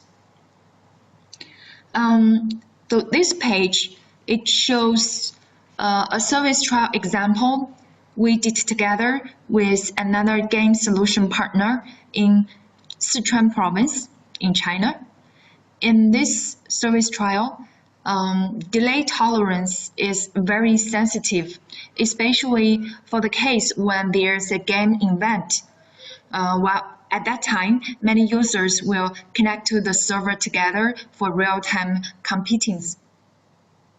And for big game event, normally hosted in the university, the delay tolerance is around 25 milliseconds. So in this use case, we have deployed 5G standalone core network to guarantee the normal game user experience. In addition, to guarantee the user experience of game event users, the UPF has been deployed in Chengdu city, which is in the capital of Sichuan province, so that the game event users can directly send request and get response from the game servers deployed together with this UPF located in Sichuan, located in Chengdu. So it is more closer to user side. So the delay is very small. So this is one of the typical use cases we have trialed on edge computing. In addition, China Mobile also made the new practice on edge computing business incubation. Partners can make full use of China Mobile's 5G network as well as the cloud services to implement the service applications. and verify the end-to-end solutions and evaluate the performance, etc. So we will continuously welcome new partners join this incubation plan, and let's make effort together to accelerate the industrial development on edge computing and promote the ecosystem maturity in multiple ways. Okay, that's all that I prepared today. Thank you.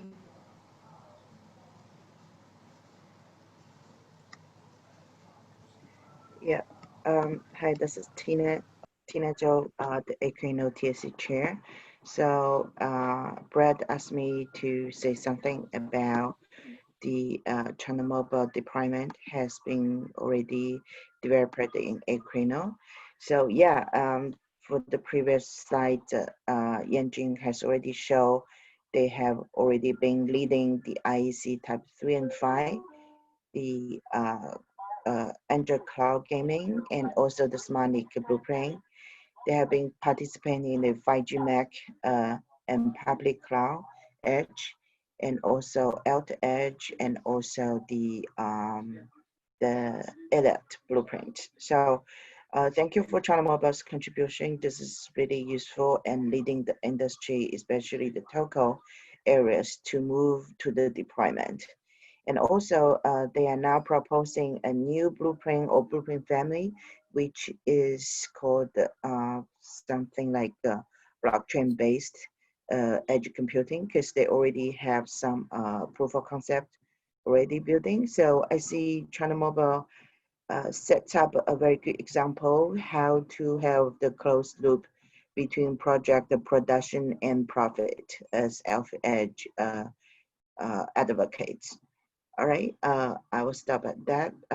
Thank you for your attention and participants. Any questions? I'm here to answer live or type the answers. Hey, Tina. And Yanjun, we actually have a couple of questions. So why don't we address those before we move on? Sure. So the first one is, could you explain a little bit more about the answer of the first question, please? This was from Cristobal. For the satellite? Yes, exactly, about satellites and contributing to 5G.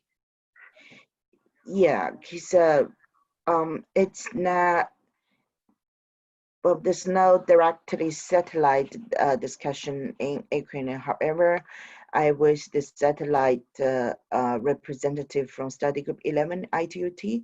It's always like supplemented to the 5G, 4G, 3G at that time, the cellular networks, cellular technologies. So they don't like coexist at the same time. However, for some rural area, you probably heard Facebook's leading activity initiative called Magma. It takes care of this other non-cellular connectivities, which could be supplemented when there is no normal 5G, 4G LTE signals in some rural areas and countries and regions. Great, thank you. We do have one other question. How is 5G multi-homing being interpreted in the cloud when multiple physical paths will have different latencies before being combined back into a single data flow? Is there a cross-layering technique between the MAC, PHY, and the upper network layers? Yeah, so the 5G multi-homing is always a very interesting topic. We've already seen we like in the public cloud edge interface blueprint family, we got Microsoft, Equinix, AT&T, China Mobile, China Unicom. They were there discussing the multi-cloud and also the multi-tenancy and multi-homing issues, questions there. You're welcome to join. When the multiple physical paths there, yes, there may be having the different latencies before it's combined back into a single data flow. I think it takes the, I would say in the mass is the combined set, the longest latency plays there. This is the current status quo of the industry. However, we see the telcos and the vendors, they're trying to fix this issue to see whether the latency could be in the median value of the different latencies. You also asked whether there's a cross-layering techniques. Yes, we do see the McAfee and optical cross-layer synergy, the technology developed in both IETF and ITU study group 15. And once this technology all built up, Equinel is happy to integrate them into the 5G MAC and the ICN and the IEC and the PCI public cloud edge interface blueprint families. I hope it answers some of your questions. Great, thank you. All right. Well, thank you again to Yanjun and Tina, and as well as the questions over the window. Up next, Aaron, I'm sorry, if you don't mind advancing. There we go. We have a use case on transportation and logistics. We have Eric and Naeem joining us from IBM. And before they move into their presentation, we actually have a short YouTube video to play for the audience. So we'll see how well the internet treats the video play. And Aaron, I just dropped it over the chat.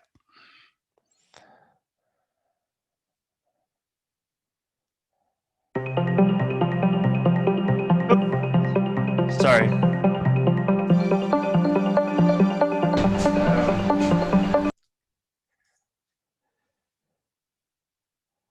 I think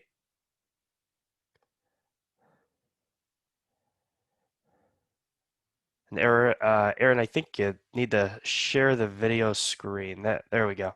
We had the presentation.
All right, thanks, Aaron.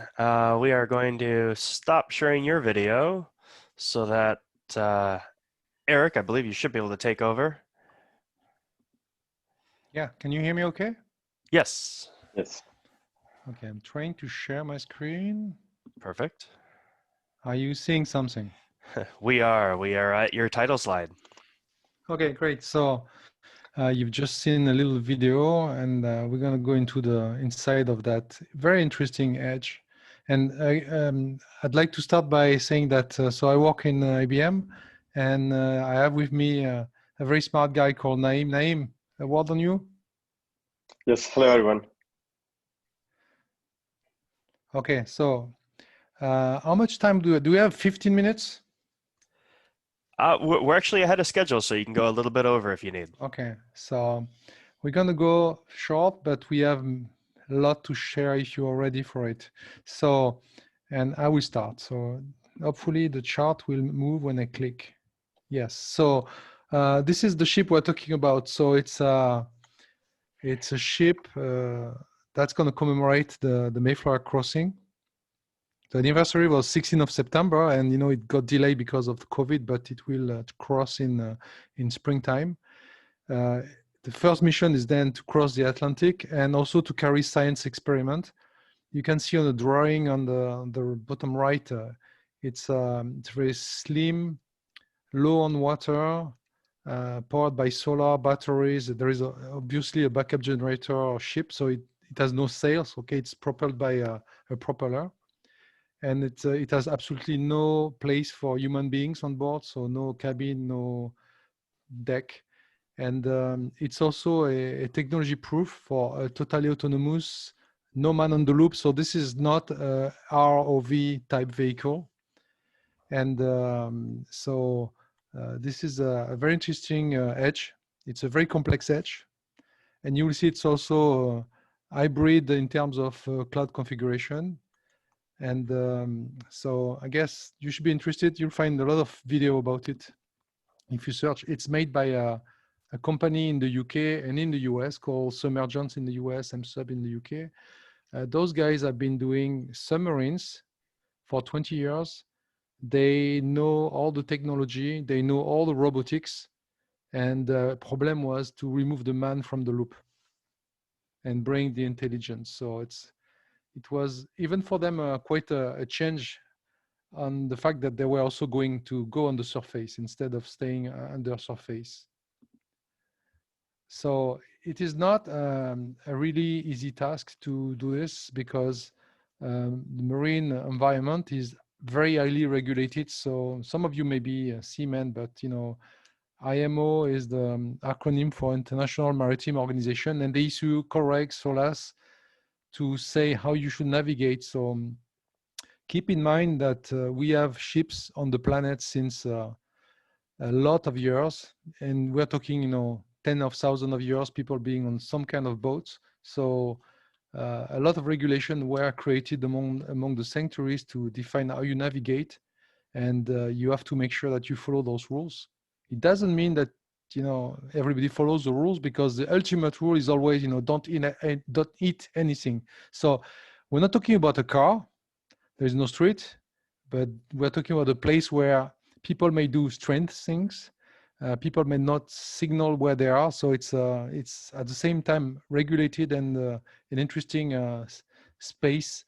Then if you have anything and you are a no man on loop animal, a boat in that case, you have to be able to explain totally your decisions. So this is actually something that is part of the basic requirement. Anything that ship does has to be explainable from A to Z in case the legal authorities require it. Then it has to be highly secure.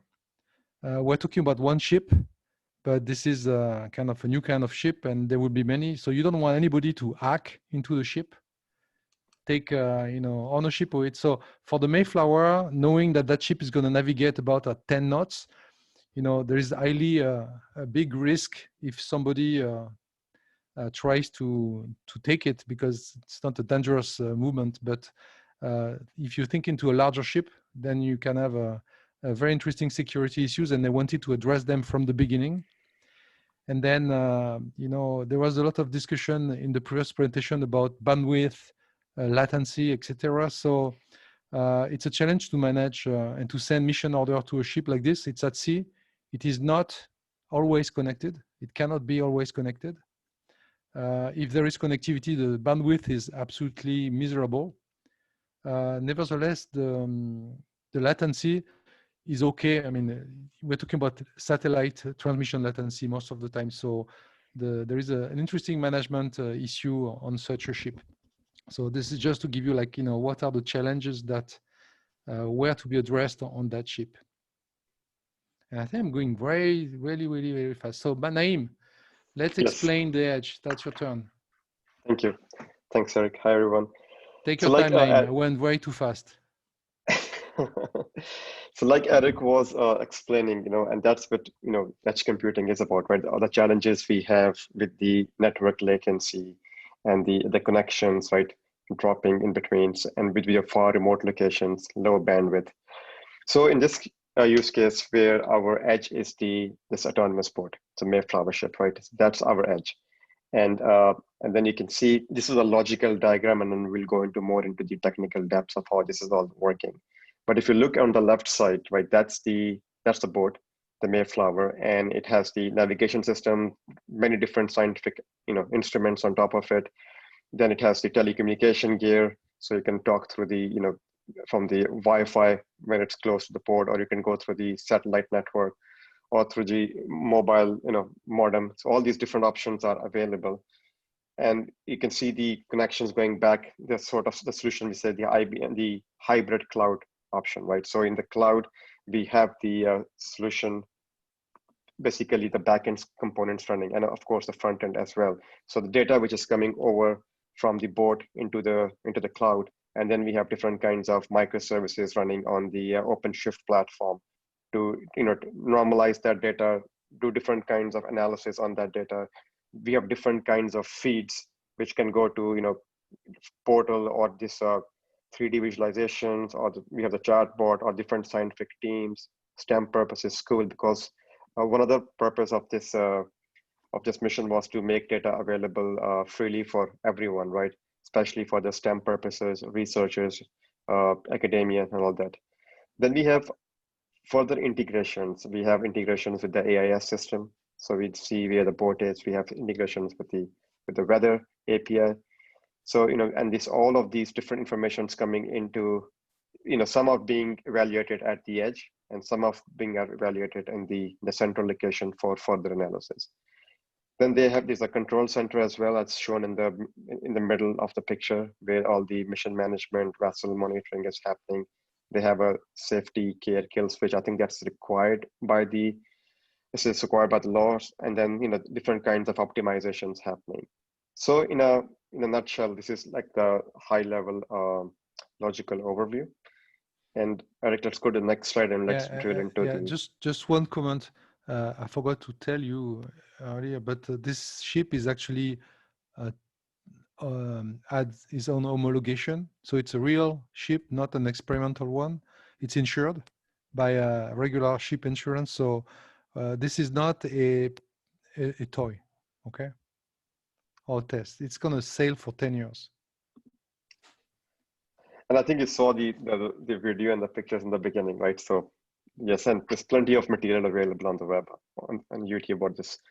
Okay, so let's look at the solution architecture details. By the way, this framework, we are going to actually call this like an autonomous vessel framework. So edge computing framework for the autonomous vessels of the future. So we are working on that already. But let's look deep into this. So on the left side is our Mayflower ship. That's the edge, and it has a bunch of systems running on top of it. It has the NVIDIA, the microprocessors over there, and it has the Kafka. That's the messaging bus which is used to interact with different sensors information coming from different components, the telemetry data. And now from there are multiple paths to forward that information. So this is just about the telemetry data we're talking about here. And then I'll go into the edge agent as well. So we have, like Eric was mentioning, we have the connections through the over the internet, right? Whenever it's possible. We have another pipe through the satellite for the AIS data for the positioning, and it also provides various different kinds of metrics, like the speed in knots and the wind speed and different conditions around it. And then we have another weather API. So we know based on the position from which we get from AIS, what are the conditions or forecast for the journey of this port. So all of that information comes into the IBM Cloud, which runs on OpenShift platform. At the bottom, you can see that we have, these are all cloud native, modern cloud native architecture based solution. So we have a bunch of different microservices which are handling different tasks.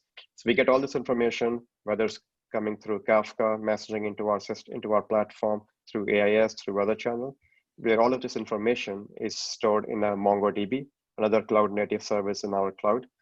And then we use a serverless mode, the functions, to route this data and do different things with the data. So the first thing is we as the data will be continuously coming, we take a dump into the object storage. That's for the historical and archive purposes. And this is where all the STEM universities, academia, whoever wants to download, they will be getting information through the object storage. Then we have APIs available, REST APIs, and that's you can see through functions in the middle. You can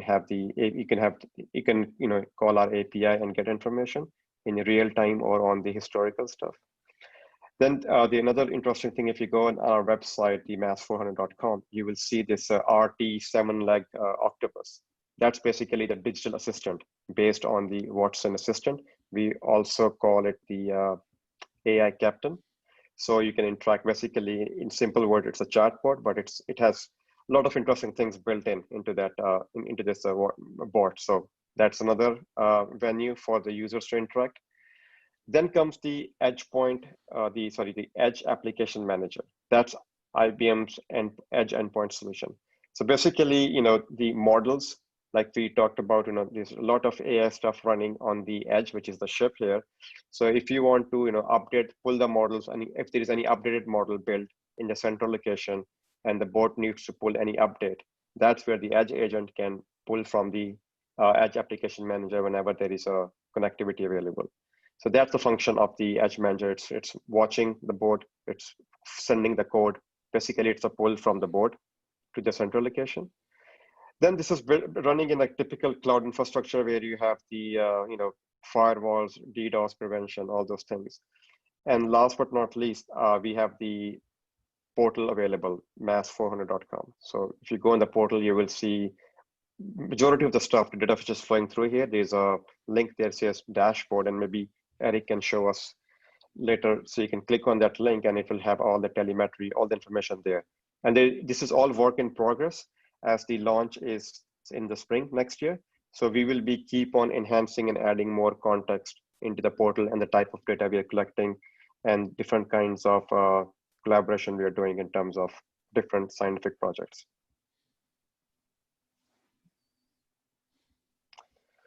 Okay, next slide.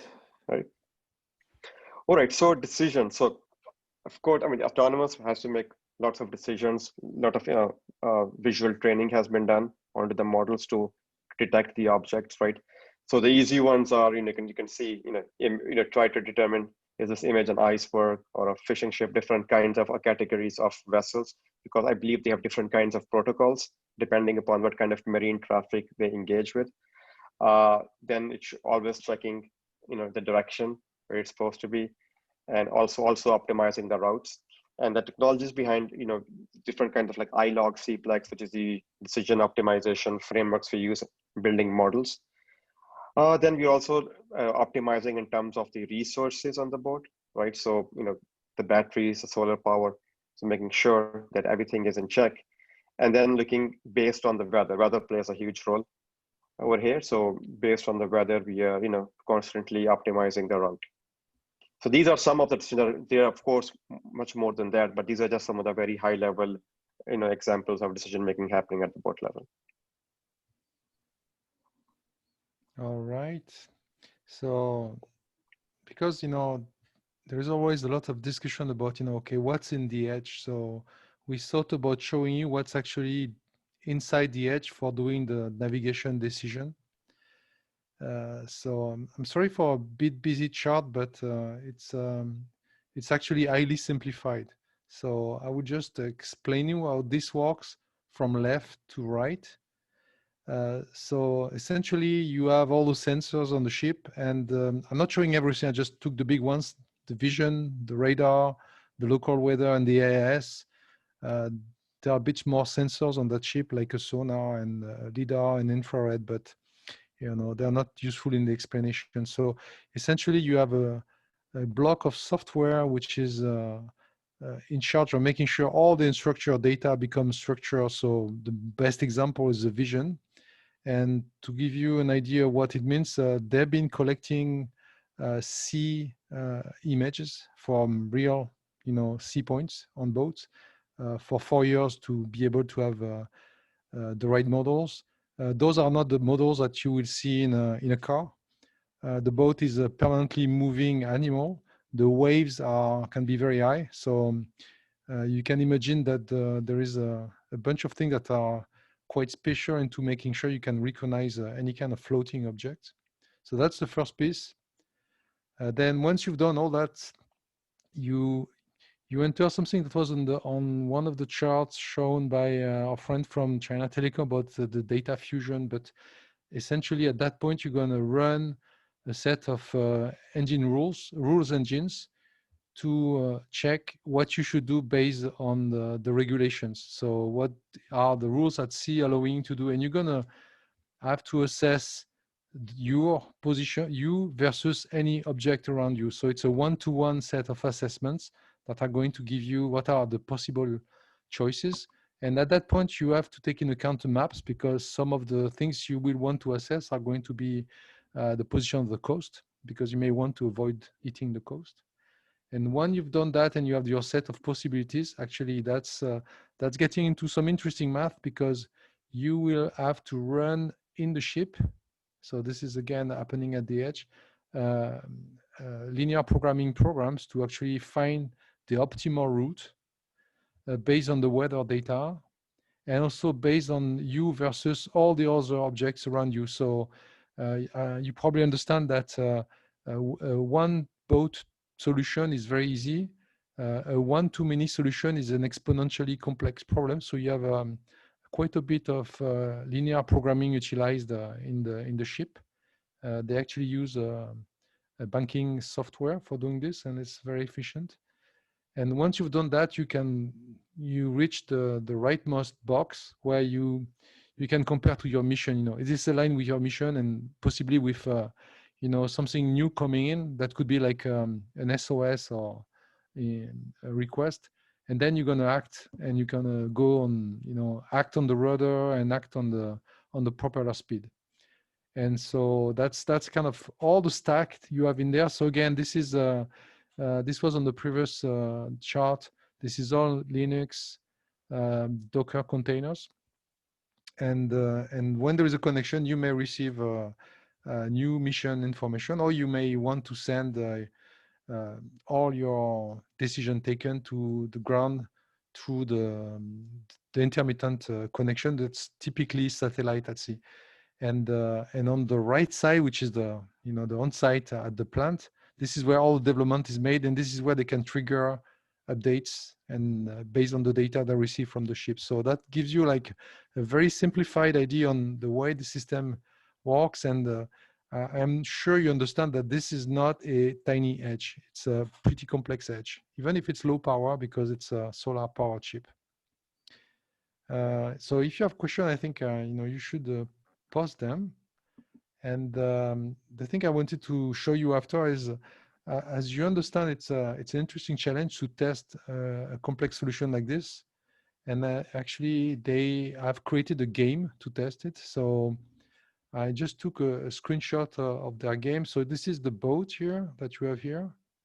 This is your problem. So that's one eco, and you have its characteristics. And when you run the system, it's going to show up in clear language. This is what the ship should do. So what you're seeing is actually what is required to go to the captain log that the ship is actually creating as it navigates, to explain all the decision it's taking. So it's going to be able to actually, it is not going to be able, it is able actually today to do this. So every time he assesses all the situations based on the inputs, and then it will log, just like in a captain logbook, what it's going to do based on the situation. So you have a captain that's very efficient and never sleeps.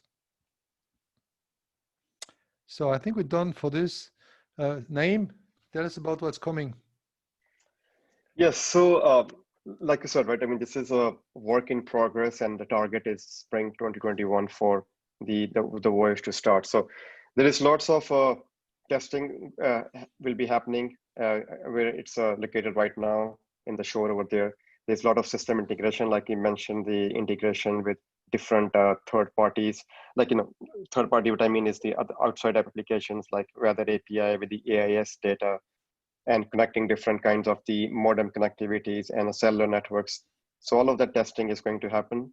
Then also the testing between some of the systems on the board itself. So there is, work in progress. And then we have so many requests for science experiments that it's very overwhelming for the team. And so there's, because these science projects and the teams, they want live information. So it's not like you load up some scientific instrument and when it gets to 2-3 weeks later from UK to Boston, then you get information. They're saying we want the data, if possible, as much as possible, live as the boat is sailing through the ocean. So integration of all those experiment systems, like one of the experiments is it's a 4-node Raspberry Pi cluster, which wants to do something looking at the ocean, and they want to integrate with the main channels in the system so we can get all the information. So there are a variety of requests coming through for the science experiments. And like Eric mentioned, this is like a 10-year around the planet doing science. So there's lots and lots of plans right now. There's a lot of interest from the industry, and we'll see. I mean, there's a lot of work needs to be done. Okay, so any questions? So there was questions. I was looking through the chat. So one question was about the data. So yes, the data will be available openly. There might be few things which are sensitive, but majority of the data will be available for consumption. The other question was about security. So security, like for example, the secure connection between the edge and the edge manager, which runs on the OpenShift platform, that's done through signed and encrypted messages in between. And then the containers, which are going back and forth, the cloud native containers, right, code, that is all checked by the scanners on the cloud before they are pulled on the site. So yeah, so it's using the enterprise level security, which we use on the ground as well. Brett? Yeah. We have another 50 pages to explain you the details, but we didn't bring them up.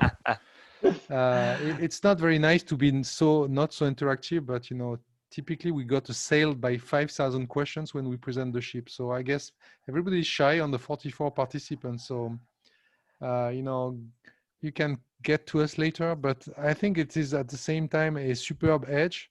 A very typical or complex hybrid cloud implementation, and it has all the characteristics of what's happening now in the industry. And finally, it works. So this is Sukhdev Kapoor. I pasted a question in the chat, perhaps got missed. So what happened? Let's say if you're in the middle of the ocean somewhere, and there is some kind of a failure on the ship, and you need to service it. How do you address that? So we have planned to actually train an octopus. No, it's a joke. No, that's a good plan. I'm all for it. So there is nobody to service the ship like a human being on the ship. So technically speaking, everything is duplicated 3 times in that ship. Okay. At least 2 times, and most everything is 3 times. And if something bad would happen, the ship base system would actually try to maintain it in a position not to be, I would say, destroyed by the weather. And then the ship would send an emergency message. And it would take 2 weeks to get to the ship minimum. If it's somewhere in the ocean, that's kind of the average. So it is designed to be quite resilient by default.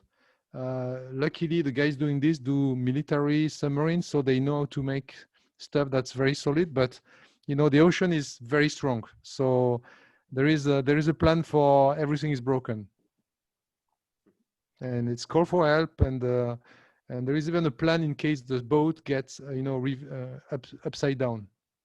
There is a system to avoid the boats to be destroyed and to still call for help if a big wave does something bad to the boat. Yes, so the questions I'm looking at, two more questions. One is around the Kafka streaming. Yes, so the Kafka is used as a messaging bus on the boat itself for communications between different components over there.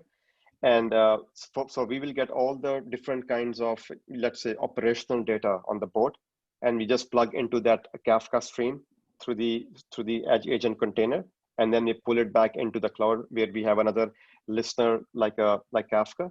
From there, as you know, in the messaging, we can pipe this out to any streaming messages, right? MQTT, NATs, whatever you like, we can push it there. But then we also have the APIs available. Next question is, are there any plans to replicate the patterns and learnings on other vessels, such as cargo ships? Eric?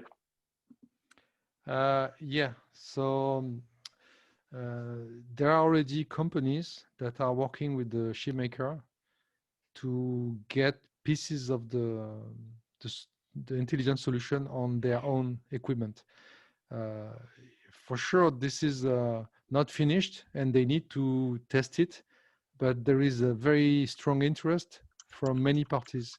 So yeah, the plan is, yes, there is a plan, and actually I am very sure there will be a set of products out of the AI Captain solution that is in the Mayflower, very surely available, like starting next year. They are like very mature in what they've done. So yes, it will go to, we are talking to big ship makers. Mm-hmm. And to add to that, like you mentioned about the patterns, like I mentioned in the beginning, we do plan to, we're working on this sort of like we can call a standard autonomous vessel framework, which we will publish the white paper, everything in detail, how the solution works. So we do want to create a framework for this kind of, autonomous vessels. So. Yeah, and I would like to add a comment about replication on other vessels, larger ships, cargo ships, or whatever.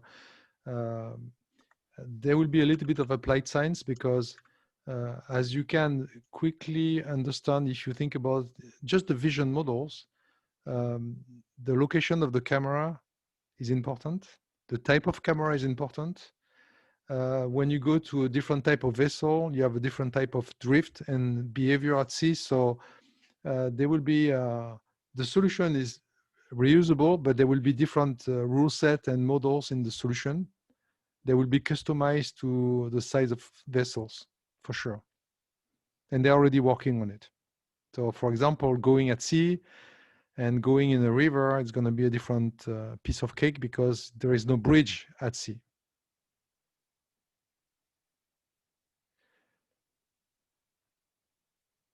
So there is a question from Tony. Yeah, this can be applied to current ships, not for the autonomy, I think, but for having a system that never sleeps, always watch, and is able to, permanently survey what's happening around the ship and recommend the best routes. So I guess this is what's going to happen to the existing fleet, and the autonomous ships will be designed differently from the ships we have today. You have to understand that if you take a regular ship, there is a lot of space taken by the human beings just for the, being able to stay there. You need toilets, you need rooms, you need kitchen. So the future autonomous ships are being designed right now, and they are going to be radically different from what you see on the oceans.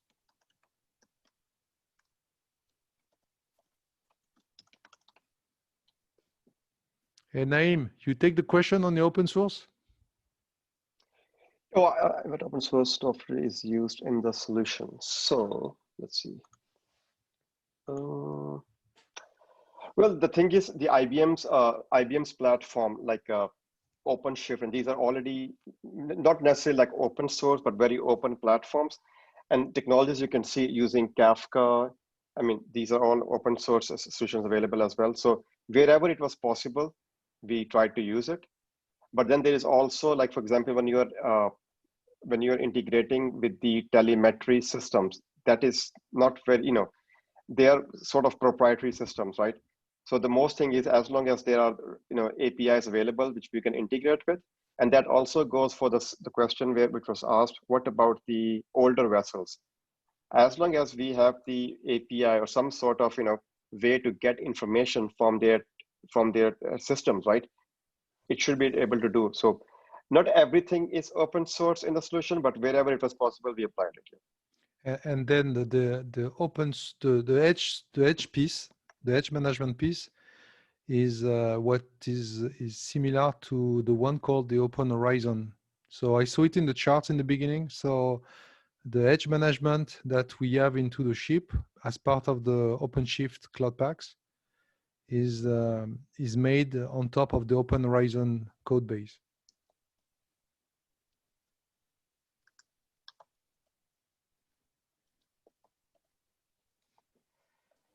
I think I see Any a other questions?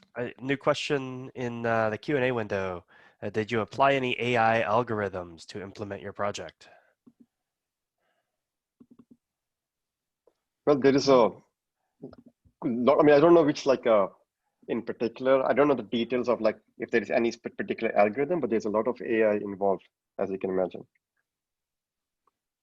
I don't know offhand what kind of I cannot algorithm see the name is. Q&A, so I'd like to see it, and I'm going to stop sharing so maybe I can see the Q&A. Okay, I can see it now.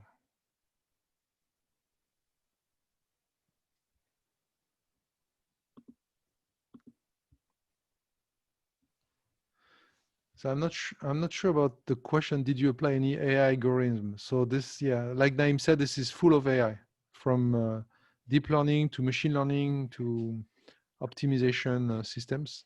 So the answer is yes, many. At least, I can't give you the number, but this is 2-digit numbers.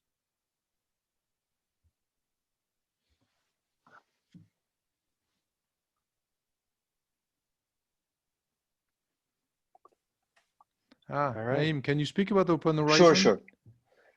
So yeah, Open Horizon, this IBM's Edge Application Manager, this is based on Open Horizon. Basically, this was the work done, I think, 3-4 years ago in one of our teams. And we just have taken that code. It's still available, the Open Horizon is. And basically, it's the model of where we have the Edge Application Manager sitting in the central location. And we have all these edge nodes. And the way it works is, it's always doing a pull from the central location. So for example, if you're a developer, you go and build your application, containerized application, and you register those application with a central location, and then the edges are collecting. There's a policy which you push to all these edges. And in the policy, you define what to pull, when to pull, and what are the different criteria, right? So whenever your developer goes, and let's say, for example, in inferencing, so your developer is building, just update the model for better, for improving the accuracy. The model will get updated, the container will get updated, and the agent sitting wherever it is sitting, it will know that there is an update to pull from the central location, and it will pull down that container and start running on the system. So that's how the Open Horizon was work, and now we have just added like a front end and did a little bit more things to make it compatible, running on these OpenShift platforms. So it's totally fully based on open source code, Open Horizon. Okay, there is a question on the latency. So the ship use a satellite link when it can be connected. It's not always okay. The technology they use is Iridium, so it's 300 kilobit per second up and down link. Now the latency is not really a problem because I'm not sure I was clear enough, but all the AI is running inside the ship. So there is no you call the cloud and something happens in the cloud. The inference, the rule systems, the optimization system, this is all running in the ship. So it's on-prem inside the ship navigating, and the link is just used to provide some information about the ship situation and get mission updates. And when you get close to sea, like close to the coast, and you can get a 4G or maybe one day a 5G or Wi-Fi, then you have a much larger bandwidth, And at that point, actually, the bandwidth will be dedicated on transferring the scientific data, because they will want to upload, like sounds they have been recording, and they are going to record sounds and try to identify whales by the sounds. So during the ship, I'm sorry for this. During the ship navigation, there will be inference done on the sounds, so that the ship will only send pictures and information about what kind of whales, how many whales, and where. But they will keep recording everything, and then they will, when they are getting too close to coast, they will just download all the data, and they will use this for the scientists to improve the models for detection of the whales, for example. And I think we could spend an hour on just the current 12 experiments on board to explain them to you. But they are also using AI, and they are also like a big edge for the science in the ship.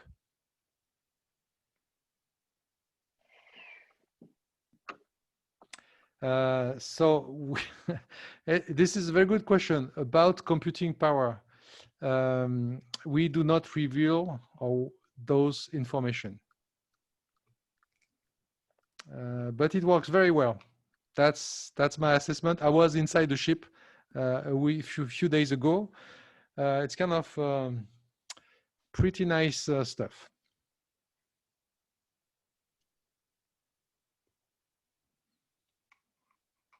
Brett, I don't know if we have passed the time. Sorry, yeah, Naeem and I, we can speak for 5 hours. No, great job and great questions. I definitely appreciate both Eric and Naeem. So yeah, you can. I recommend you go to the MIS400.com website. It's going to be, when the ship is going to do the first sea test, it's going to be live also, because all the edge system will be activated, and it's going to be fun to watch what's happening. When the ship will be coastal zones, they're going to stream pictures and video, and I guess so. Expect some improvements on the website with more data. And you can come see it in Plymouth in the UK. It's at the Turnchapel location if you want to look up on the Google map.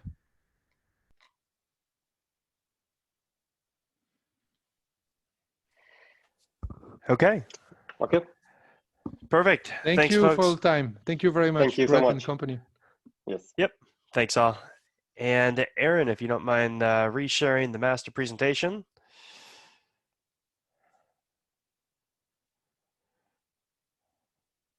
Whoop. I think we're on the Mayflower ship video, so we can move back over to PowerPoint.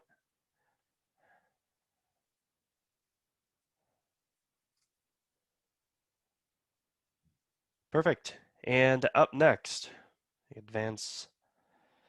We have a panel, Meeting at the Edge, cross-community collaboration to define telecom edge reference architectures, featuring Ahmad from Saudi Telecom, Beth from Verizon, and Sukhdev with Juniper.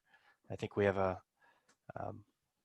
if we can move one slide, we got a presentation. So welcome everybody to the Meeting at the Edge panel, which is a discussion about cross-community collaboration across the telecom edge. So LF Edge is obviously has a larger charter than the telecom, but the three of us on this panel are involved all in telecom type activities and how they are affecting the edge. So I'll introduce myself first. Beth Cohen, and I work with Verizon and was one of the, we came out 3.5 years ago with one of the first edge products, virtual network services. Of course, we didn't call it edge at the time because we didn't know that that wasn't the name for anything at the time. I've been involved in this CNTT, which stands for Cloud Infrastructure Telecom Task Force, or I think that's what it stands for today.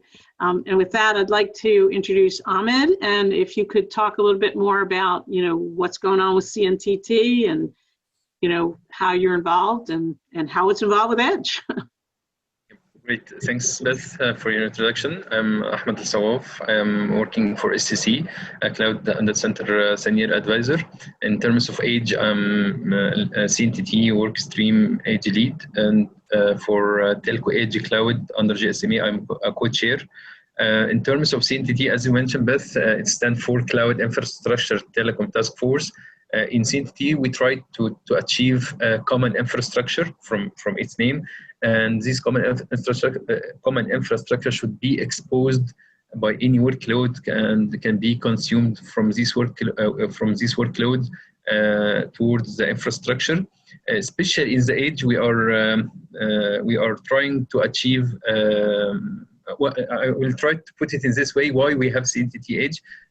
Initially, we think about that there is no common infrastructure as the Edge that can fulfill Edge requirements in terms of, for example, accelerations or CDN use cases. So that's why we bring the idea that we need to have the common infrastructure as the Edge to start to fulfill Edge requirements. As you know, that Edge become mandated to have 5G in place. Just in a nutshell, and we can have Sukhdev as well. Sukhdev, I think you have a different perspective as coming from a vendor. I'd like to hear your opinion. Yeah, so first of all, my introduction, I'm Sukhdev Kapoor. I work for Juniper Networks. I'm a distinguished engineer. I am on the technical steering committee for Aquaronne Edge Stack. I was on the technical advisory council of LF Edge as well, and I've been very active participant in CNTT, more specifically in the reference model, reference architecture, as well as in the Edge work group along with Beth and Ahmed. In terms of CNTT, one thing which I see is that this one body is very telco driven. It's being driven by telcos with the telco requirements, and the one thing where I see is all telcos actually agreeing to something common, to build a common platform and build a conformance program, which they would expect all vendors for both NFV as well as a VNFI to conform to, which they hopefully, or they're planning on making it as a mandatory as an RFPs and RFIs. So having said that, with this reference model and reference architecture, which is laid out by CNTT, it actually helps the vendor community as well, in addition to telcos. Of course, for the telcos, it makes the onboarding of their virtual network functions a lot easier and simpler. But at the same time, for the vendors too, when multiple vendors are working against the same reference architecture and working against the same conformance program, it becomes a lot easier. It becomes a lot more multi-vendor compatibility solutions. So I think it's a both win for both telcos as well as for the vendors. That's the way I see it. Yeah, no, I agree. Because I know, vendors always want to do something proprietary, secret sauce and all that. But, if you have to build something for every single telecom, that just ramps up your costs incredibly. So I can see the real value for not only the vendors, but the real value obviously is obvious to the telecoms, but correct. There's good value with the vendors. And if I may add, in terms of the overall the structure of the CNTT body, it's divided into 4 different logical components. There is a reference model which defines at an abstract level the reference model for the infrastructure, and then from that abstraction model we drive towards the actual reference architecture, which is an RA. And there are 2 RAs, RA1 and RA2. RA1 being the OpenStack based, and RA2 is a cloud native. And then for each of these containerized. Let's not get into that. Containerized. And then those map into reference implementations, RI1 and RI2, and then those map into reference conformance or compliance, whatever, it just keeps changing. So RC1 and RC2. So that's how it is organized. And then like what Ahmed mentioned earlier, that we recognize very quickly that does this architecture meet all the edge use cases and requirement, and that's where Ahmed started spearheading this new work group, which is CNTT Edge work group. Let's hear from Ahmed to talk a little bit more about the Edge working group, since I know I'm co-chair with it, but yes, you're doing the heavy lifting on it. Thanks, Beth, again. CNTT Edge work stream we initiated from 6 months back, I think so. The target, as I mentioned, of CNTT Edge to start to bring and to avoid the fragmentation across all communities that were working in Edge, like OpenStack Edge, like LF Edge, which has 6 or 7 projects right now. So the target, as I mentioned, to bring all these projects in one place and to try to fulfill the requirements from telco perspective.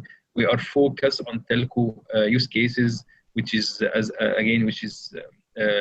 required for 5G, like ultra low latency, like enhanced mobile broadband, and the massive IoT, massive communication.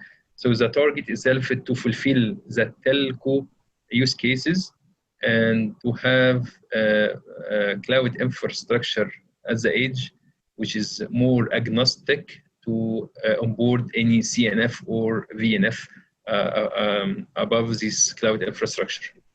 Yeah, that's great. And I'll add that my perspective from Verizon, which is that the edge is extremely important to us for 5G and Mac and a whole bunch of other applications that are out there. So we see that as really the future.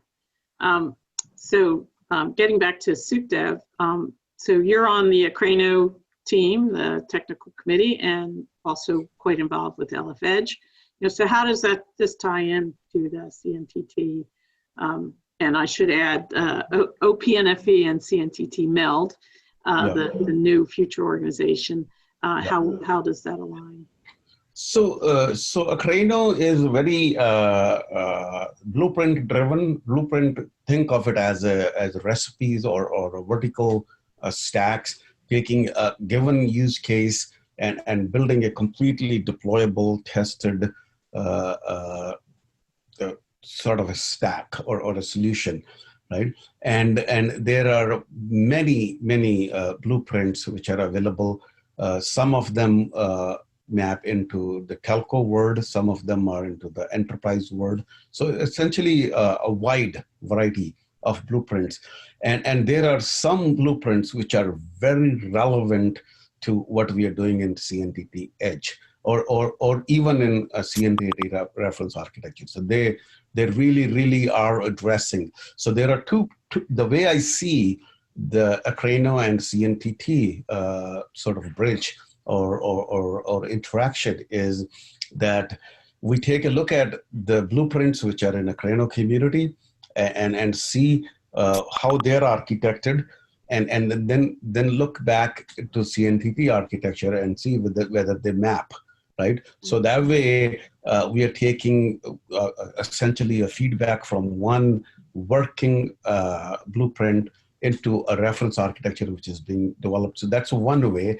The other way is that since telcos are going to essentially enforce this reference architecture or see what is defined by CNTT, so we want to make sure that these blueprints which are coming in Aquaronne, they are conforming to that architecture, and therefore it works both ways. So this is how I see both communities, the Aquaronne community as well as the CNTT Edge group, working together to build the bridge to identify the gaps and address them. So that's what I think. That's excellent. And I should add also, there's other communities that we're working with, including MEF and OpenStack Foundation as well. So these are all important inputs into the edge architectures and the edge standards. Because as I have discovered, working at the edge for the last 4 years, is the edge is a superset of the cloud in that it's more difficult because there's more of them and the tools, and they're not necessarily all in a data center, nice and neat. So there's a whole lot of work needed around orchestration, automation, and managing, thousands, potentially thousands of locations with both network and resource constraints. So that just adds complexity to the problem. So I'd like to finish up with the last question. So what do you see as the biggest technical challenges to defining the edge for telco workloads? And I'll ask you first, Dev, and then Ahmed, I'll ask you a little bit more about the 5G workloads and some of the other specific to telco type workloads. Yeah, so I see multiple challenges. Of course, with the disaggregation of hardware and software within 5G world, right? The edges are becoming lot more predominant, and more compute resources and more intelligence is moving towards the edge in order to meet the latency requirements and the high bandwidth requirements and so forth, right? So that presents a lot of challenges in terms of the telco specific edge use cases, right? And now with this disaggregation effort, like all these different functions, for example, 5G core, UPF function, AMF, SMF, they could be living at different places. So it's kind of, even though there are edges, but the distinction is getting kind of a little bit fuzzy. Some of these functions could be in the core data centers, some of them could be on the far edge, some could be in the POPs, in the regional centers and whatnot, right? So that presents challenge, and in terms of how do you carve out end-to-end network slicing. So like if you were to take a telco cloud, for instance, right, and you have a multiple tenants, multiple MNOs you're catering to, and in order to carve out end-to-end all the way from the radio to on the back end to the internet or to the core data center, how do you carve out the slices? How do you carve out that so that you can ensure quality of service or your SLAs and so forth? Well, those standards haven't even been set yet. Correct. So those are. I mean, these are the challenges which I'm sort of seeing that we as a body have to solve it, and we have to understand them and the whole end-to-end orchestration and so forth. So those are, to me, going to be the real serious challenges, and managing the edges and securing them. That's another big challenge I see, right? So with these thousands of edges which you're deploying, you can't afford to be sending drivers in a pickup truck and going and serving or rebooting the compute machines on these far remote sites. So automation, and securing, So Ahmed, if as again from the perspective of an actual telco operator, has to deal with these in real life. I put it in two ways. Our 2 point here. First of all, the most of edge challenges, the missing of use cases. A lot of telcos right now avoid to make investment to have distributed edge data center across their nation or their country without valid use cases and business cases that can have solid ROI to achieve this investment. In terms of technical challenge, from my point of view, The life cycle management of the edge is one of the most technical challenges that operator can have it right now. That's why in CNTT Edge we try to have some reference architecture and options that can facilitate from operator side to pick and choose one of these architecture. Like if we're looking for OpenStack, we can have distributed compute node or distributed controllers or centralized controllers all in one. And we have a lot of options that we discuss in CNTT Edge, as well as if we're looking for container infrastructure or Kubernetes, we can have the same architecture, distributed or centralized or all in one, to make sure that we hide the complexity of infrastructure to 5G workloads and make it just simple as much as we can to make it simple to the workload to be onboarded seamlessly on the cloud infrastructure. Yeah, thank you. So with that, I believe our time is up. Thank you, everybody, for this enlightening panel. And I know there'll be an opportunity for the community to get involved. I encourage everybody to do that. And with that, our recording is over. Thank you, Beth. Thank you, Sagdev. Beth, you're still recording. Yeah.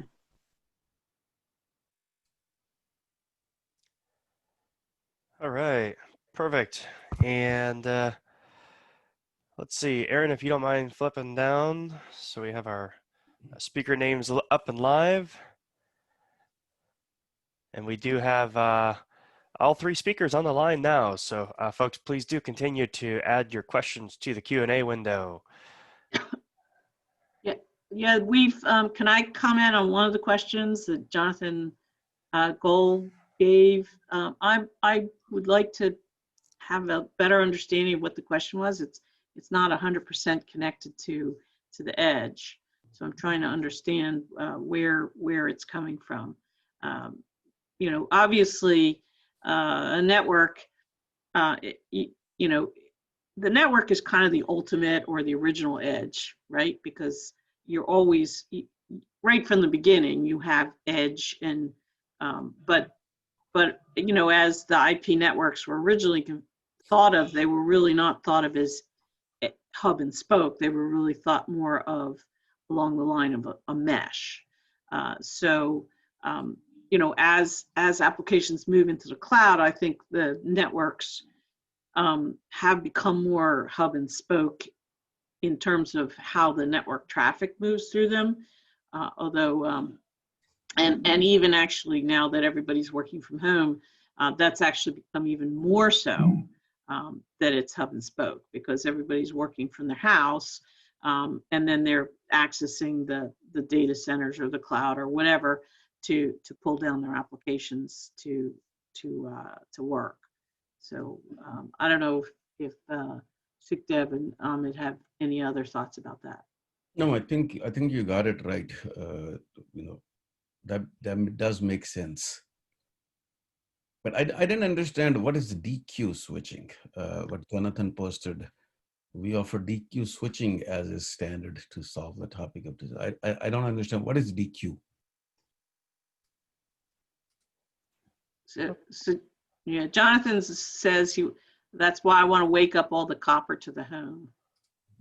So it's kind of like a universal Mac. Okay. I see. Well, I don't know. We're getting rid of the copper. I don't know about everybody else, but we're pulling copper out as fast as we can. So it's moving more toward fiber and wireless. So, you know, what a lot of people haven't been talking about, but it's kind of been happening under the radar, of course, is another application for 5G is fixed 5G, which kind of solves the last mile problem, because the infrastructure to support 5G or the infrastructure to support that last mile is a lot cheaper with 5G than it is when you have to run copper or fiber or whatever out to each individual location or campus. Correct. And I think even from the radio to to the DU is also being replaced. Not with I mean, being taken away from copper. It's all fiber. Yeah, it is all fiber now. 1G. Yeah. Yeah. Yeah. Yeah. 1G that's pretty typical.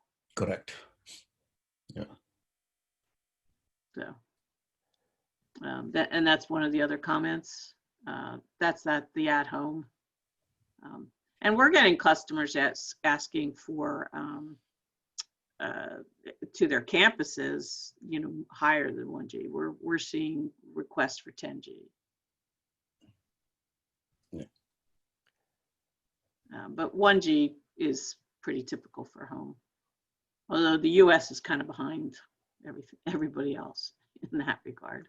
Yeah, 1G is only between the radio and the DU. After that, it's all high bandwidth. Right. And it's all fiber too. Yeah, that's where it is getting aggregated. So once it hits the DU, after that it is like 10G and higher, Right. Another question. Oh, I see. This is for IoT. Yeah, actually, if we can read it, we'll read it out loud just because I think it just went to the panelists, but for those on the line, the question was for the IoT, a DQ replaces Aloha collision detection, improving packet efficiency to near perfect. Let's see, I think there was another comment. It does the same at the lower MAC on synchronous networks too, originally invested for cable TV. Okay. So it's kind of like an older style network slicing. Yeah, I don't know much about it, so I don't know. Sukhdev or Amit, do you have any knowledge of that? No, that's not my cup of tea. Sorry. Let me read the next question. Are the telcos trying to recover some workloads from the cloud providers in that movement? Yeah, I'm definitely seeing some of that going on too. Moving out of the cloud providers. I mean, remember that the telcos have significant infrastructure invested in various cloud things. So one of the purposes of CNTT is we identified a gap in the open source work around virtualized workloads, right? So everybody wants virtualized workloads, and we've made, well, for the most part, we've made the jump to VMs, but the next step, of course, is for the containerized workloads. And as we talked about in the panel, the containerized workloads, there's still gaps in the tools and the ability to do that, and a whole lot of the workloads just haven't been containerized yet, and there's some challenges to containerizing some of them. There's some security challenges. There's just the basics on the capability of the containerized tools to support network workloads that, it'll get solved over time, but it's, right now we're in the beginnings. So yeah, we're anxiously looking to containerize and move our network workloads to drop for a lot of reasons, but it's just not happening as fast as we'd like. For the containerized workloads, the basic underneath infrastructure is all Kubernetes based, and there are some challenges and issues in terms of security as well as multi-tenancy, because multi-tenancy is near and dear in the telco networks, and because the nature of the namespace isolation, which is offered in the Kubernetes, that presents quite a few challenges in terms, especially for the vendors who are building this equipment. it does create some challenges. So we're addressing them as part of SDN solutions and so forth, and adding new functionality into the CNI and so forth. So, but they're being sorted out as we go along. Yeah. Yeah, we got another question about copper. So let me add some color about that. Copper is really expensive to maintain, and a lot of it's really old. So fiber is a whole lot easier to maintain once you put it in. So the telecoms are motivated to remove the copper. How we can sell the copper, make money at it.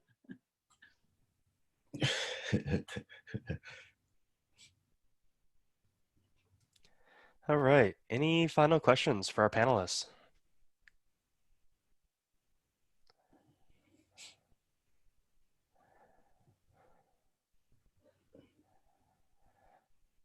So we are ahead of schedule. We are a little ahead of schedule, but thank you again, Ahmad, Beth, and Sukhdev for joining us today. And as a reminder for folks on the line, the slides and presentations that you did see today will be posted to the LF Edge wiki shortly. I think, Aaron, if we can advance to the next slide, we're about ready to wrap it.